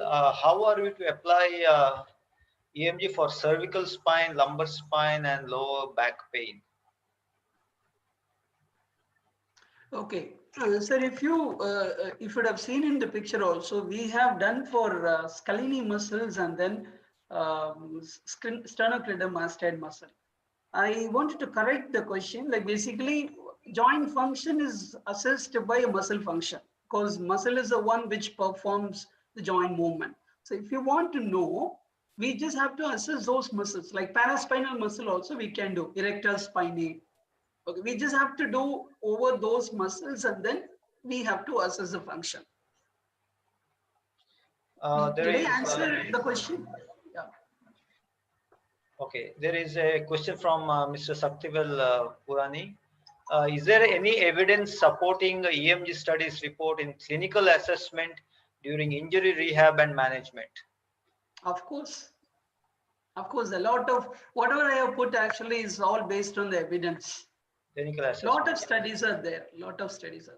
Then what is the best parameter for static fatigue? Mean spectral frequency or median frequency? Spectral frequency includes both median and then mean, because spectral frequency is the frequency domain will give you, suppose when I contract my muscle, if you see in the monitor full of spikes will be there, but we cannot just take that raw data. So we have to go either a mean or median. The mean or median will be decided based on the distribution. If the distribution of the data is very uneven, then you have to go for a median. Means, for example, my contraction is almost same throughout each muscle fiber activity is more or less same, then you can go for a mean frequency. Otherwise, you have to go for a median frequency. That is just a statistical thing to be decided. Okay, thank you, sir. Dr. Saju, are you there, sir? Yeah, I'm there. There's a question on which muscle group is very active during short distance cycling, like 1 kilometer or 500 meters. Oh, it's a good question. I mean, see, short sprints, normally the quadriceps group activation is greater relatively, but then it's not just one group of muscle alone. it's a combination of glute, quad, and calf. These three are involved in the activation aspect, and that is in the producing the force aspect. And of course, it all depends upon, see, the relative contribution depends upon, for example, someone may have greater femur length and shorter tibial length. Someone may have greater tibial length and shorter femur length. And it also depends upon where you are setting up your position of your seat in relation to the fulcrum. Okay, height of the fulcrum, height of the seat, height of the handle. All these things are quite that is a decisive factor in relating which muscle activates more as compared to the other. Now, for example, I just showed you that video, that is a assessment of one of the athlete cyclists whose father did the bike setup, and where his calf muscle was activating more than the quadriceps muscle. So the position of the seat and the height of the seat and in relation to the fulcrum was a decisive factor for change. Calf muscle to be activating more than the quadriceps. But then, if you change it, the position according to the bigger group of muscle, which is supposed to activate more, then it can be beneficial in terms of that. Okay, thank you, So sir. There is one more question, sir, regarding you did that test on badminton player with and without shuttle. And there's a question asking how do you share the thought process behind choosing a valid test to analyze the problem? How do you choose a valid test to analyze the problem for a badminton player using a shuttle and without a shuttle? valid test was actually, see, we did a cable pulling test to see whether the muscle was activating or there was sufficient strength in the muscle groups. It was more of something like what do you call the exercise, cable pulley, that is a rowing type of exercise. And the rowing exercise is similar to the mimic action of the badminton backward swing. Okay, so in that swing, you see, you need to set the exercise based on to the specific motion, what actually is being done in the sport. Now, it is not exactly, now, for example, you are doing half squat and you are doing a football kick is totally different. The specificity of movement is totally different. So you have to be careful in mimicking the action similar to that sports activity, and then going for selecting the exercise specific to with shuttle and without shuttle. Thank you, sir. One more last question I think we'll take is how do you compare muscle activation effectiveness in cycling at different pedaling rate? How do you compare muscle activation effectiveness in cycling at a different pedaling rate? Pedaling rate. Yeah. This pedaling rate frequency, that is the cadence, it is actually depends upon, if you are going for sprint, even the pedaling rate will be relatively higher, that is, cadence will be relatively higher, and the activation of the muscles will be actually relatively higher. Whereas if you go for something like downhill or uphill and in plane, the cadence will be varying, and according to that, the activation also will be relatively varying. Now, one of the most important thing is that here is trying to produce the peak force between something at an angle of something like if you're driving this way, okay, the peak between something like 7 and 8 p.m. Okay, if you take in terms of a cyclic activity between 7 and 8 p.m., that is something around 133 degrees from 12 o'clock if you take negatively. So something around 133 degrees of during that time your peak force application should come in. So what happens in plain cycling is that, okay, it comes something around that, but when you go for uphill, the angle of peak force production is at an earlier angle. Okay, so in training, if you see many cyclists who does uphill training, we will have greater peak production at the earlier angle, and that can be converted in actual plain cycling, so that the force production is produced at earlier stage, and that helps you in higher peak force production of cord reserves muscles in plain angles. Thank you, sir. I hope you have satisfied the person asking the question. And Sumant, Mr. Sumant, one question is there. Are there any tools available for motion analysis in underwater sports? Not, sir, really, because there are some challenges when it comes to underwater, especially the live transmission. But if somebody wants to assess the cardiovascular, like the heart rate or the postural studies, we have a system so that can be used for the swimming, but not for the diving, because Okay. it has the limitation of the 1 meter water depth. So it But is there, very suitable for the swimming, but not for the diving applications. but there are no EMG sensors which can be used underwater. Not now from Not- Delsis. Probably yes, maybe in near future, because I think there are many people who are expecting underwater sensors. So maybe in due course. Okay, thank you, Suman. Viewers, thank you very much for your patient listening. I hope you have uh, benefited a lot from the three sessions which we have had today.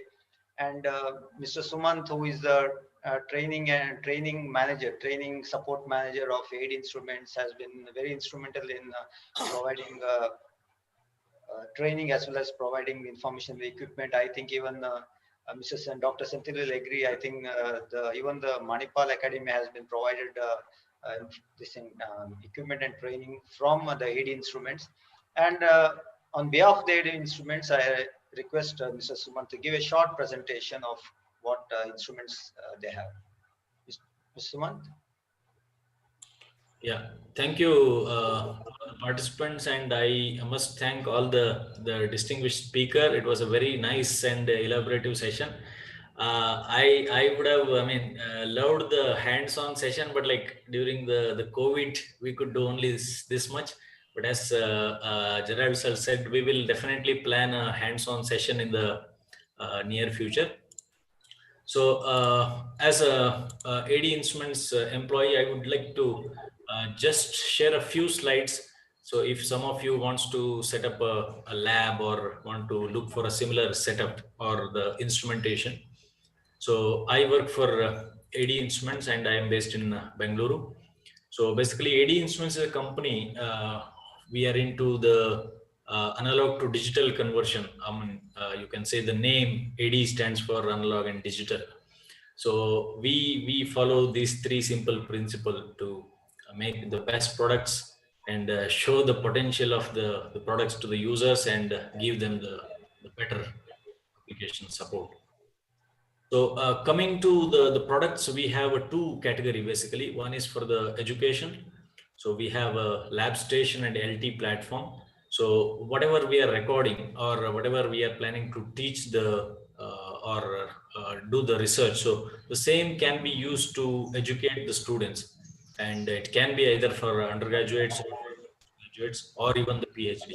These software platforms can be really useful for the educators, students, as well as for the administrators. So we have over 100 experiments which are into different domains, be it physiology, pharmacology, exercise, psychophysiology, and so on. So it's very easy to customize the experiments, and it's very intuitive for the students. So a quick glimpse on the research systems. So we have basically kind of combined systems or bundled systems depending on the applications. So we offer wide range of signal conditioners and transducers for a variety of applications, be it in human physiology, animal physiology, sports, or exercise. So our systems can be completely customizable and flexible, so depending on the customer's requirement. So that's one difficulty when somebody asks for the pricing. We need to really configure depending on the replication and the kind of requirement. So we can discuss one-to-one when it comes to the pricing. So these are some of the parameters which can be measured or regularly used by our researchers. So some of the important applications I would like to highlight. One is the spirometry. So we offer flexible spirometry systems which can be used in either education or research setup to get the complete pulmonary or lung function testing applications, where the researchers can be able to get almost all the variables from the flow and volume data from the subjects. So one of the, I think, probably the exciting system is a VO2 max setup. So this is a one system which can be used in multiple departments, be it the sports performance or nutrition, or just to have the testing or athlete performance. So this has a variety of applications which can give multiple parameters, including the VO2 max, respiratory exchange ratios, and the pulmonary volume and flows, and also some of the cardiovascular parameters like ECG and its analysis, heart rate, and so on. So this is one of the good system, like if somebody wants to set up the exercise or performance lab. So I think some of the sensors basically will help to get a good understanding of the physiotherapy or biomechanics.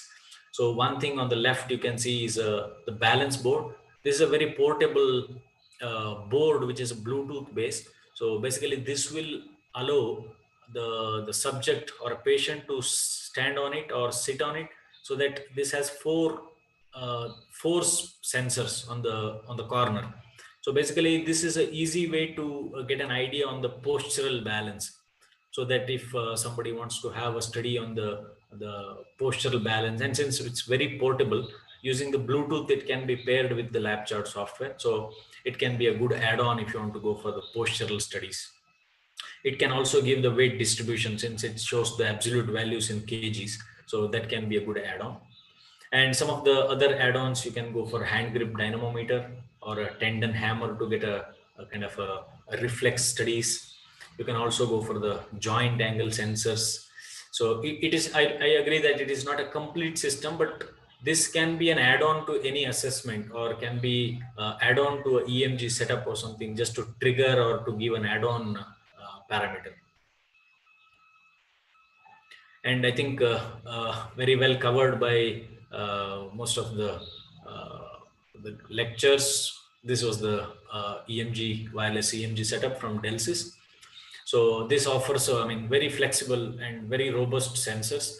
So advantages are like it can also give some of the additional signals, not only just EMG, which are not there in many of the other competitor products. That is the kinematics, or the kind of movements. Like it also have an inbuilt accelerometer, gyro, and magnetometer. So which can be very useful when you want to go for the movement analysis along with the EMG. And also in case of some of the studies where there won't be much of EMG activation, but there can be a tremors or a vibration. So which can be very well picked by the accelerometer sensor. So that can be an added advantage. And there are options where you can integrate the ECG, the goniometer, the twin axis goniometer, and the FSRs, where you can see in this image. So the sensors are very small, which can be placed on the toe or the heel to get an idea on the weight distribution or the activation timings. So, and also it allows custom load cell adapter plugging in, so that which can be used with some third-party sensors. So the other thing which I was talking about is the equivital belt. If somebody wants to have a research for swimming, so this is water resistant up to 1 meter. So it's very useful because this can also log the data within the sensor. So if it is in a live transmission mode, it can work up to about say 70, 80 or even up to 100 meters if it is in the line of sight. It can also save the data as long as there is a battery within the SEM fully charged, so that it can collect all of this data in real time. And once the subject is back to the lab, so the data can be downloaded into the software and it can be analyzed. So the person who has jumped from the space, named Felix, he was actually wearing this equivital. So the data along with the all the accelerometer values was logged during his descent to the ground. So this can be one of the useful system when I want to go for some sports performance or field studies, yoga and things like that. So also some of the important maybe signals, you can say reaction time is, I think, one of the very important parameter even when it comes to sports. So if a person is not able to respond to the stimuli on time, so probably even if he is physically fit, probably he might be underperforming. So we have some of the systems which can help to assess the kind of psychophysiological aspects. Like it can be a simple reaction time, reflex, or maybe a combination of multiple parameters. So as I said, we can really discuss with the researchers depending on what exactly they want to extract or what exactly they want to measure from the subjects. So we can configure the complete solution. So another thing probably I would like to say is the blood pressure, I think, is one of the very important parameter when it comes to maybe general health or sports performance or beat anything. So this is basically a beat to beat non-invasive blood pressure system. So this can measure the pressure, I mean systole, diastole, and the calculated parameters like stroke volume and cardiac output, which can be in real time. Whereas the normal sphygmomanometer can only give the value once in say 30 seconds or so, whereas we might have missed so many beats which are the crucial part of the recording. So whereas this can give a continuous recording, which can be very useful in some of the studies which needs the real-time monitoring of the data.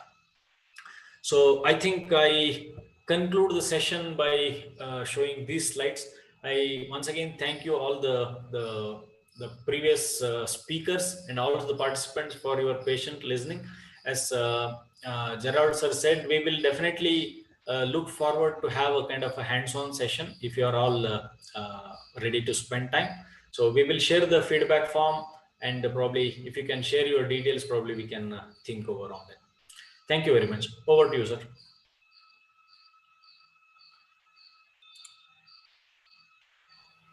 Thank you, Sumant. You have given us a insight into the mind-boggling possibilities of research related to sports sciences. And I'm sure we'll have a support for many, many years to come. And ladies and gentlemen, I will also like to tell you that you can reach our experts at the following. You know, Dr. Senthil Kumaran is working as associate professor in Manipal Academy of Higher Education, and Dr.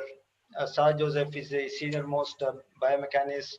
I mean, so he was a biomechanist in Malaysia. Now he is a high performance director in Sports Authority of India at Bangalore. And I myself am working in the Department of Physical Education here. You can reach out to us for any kind of technical guidance or support, or even for giving your suggestions. I know there are many more experts over here who have got their own experiences in this field. And thank you all for joining us.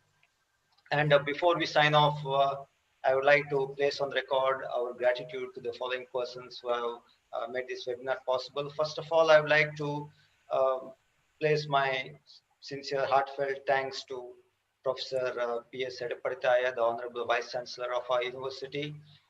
Despite his busy schedule, he has taken some time to go over our brochure and prepare a speech for us, and having inaugurated this program, he has given his full wholehearted support to whatever programs that the departments are conducting. And I also thank our registrar, Mr. K. Raju Mukavira. He has been instrumental. He never looks, never questions. Whenever he says, we are doing this webinar, he straight away says, so go for it. And he has been highly encouraging in that respect. And we also thank the other officers of the university, Professor P.L. Dharma, with the registrar, evaluation and finance officer, Professor B. Narayana, for giving their logistic support. I also thank all the syndicate members and academic council members. Most of all, I would like to thank the faculty of our department, Dr. Kishore Kumar, who is the director, as well as the dean of the department, my colleague, Dr. Prasanna, who is the convener, and Dr. Ramesh, and Dr. Haridas K, and all the other faculty members. I'd like to place on record the thanks to all the staff, all the professors and teaching and non-teaching staff of our university for having given their wishes, best wishes for this webinar. I'd like to thank my friend Dr. Jai Prakash for moderating the session. And importantly, I would like to thank Professor Sanjeev Ganesh for having given the logistical support for conducting this webinar program. I would also like to request the participants to excuse us for the technical lapse which we had in the first 10 minutes. I'm sure everything went well thereon. And as Mr. Suman said, yeah, we are looking forward to have a hands-on session in EMG. Of course, we'll have other sessions on other aspects of sports sciences. But since we have introduced this EMG to you all, and you all have, I think many of you have become more familiar now. I told Mr. Suman, why not we have a session on handling the software? So we're thinking of giving a trial version and some files, what is that, actual files that is which we have gathered from our collected data, and maybe we can work on that, so that the lack of equipment should not be a hurdle to stop our venture for going towards research in this area. I think we should equip ourselves with whatever knowledge we get. We do not know when we'll get the opportunity, when we'll get the funding to procure the equipment, or maybe the neighboring universities or neighboring institution may have the equipment. Maybe with our contacts or on the rent, maybe we can get the equipment. So on that basis, I think we have to look forward to improve our knowledge in this area. And specifically in this, I would like to conduct another workshop, hands-on workshop at how to use this software, that is AD Instruments lab chart software. And one more thing is, I have attached the feedback form in the chat box. I request everyone to answer the feedback form. Look, it's not important if you get a certificate or not. We want to know how we can improve our programs further. So please answer the feedback form, and all of the participants will get a participation certificate within a week. With these few words, once again I thank our panelist, Dr. Sar Joseph, who's a good friend, and actually Dr. Sar Joseph is my teacher in NIS when I did hockey. That is almost 25 years back, I think 1994. And I'm just acquainted with Mr. Dr. Senthil. It was nice to know you, sir, and I think we'll be interacting future also, be sharing this knowledge. And I'd like to thank all the AD Instruments members.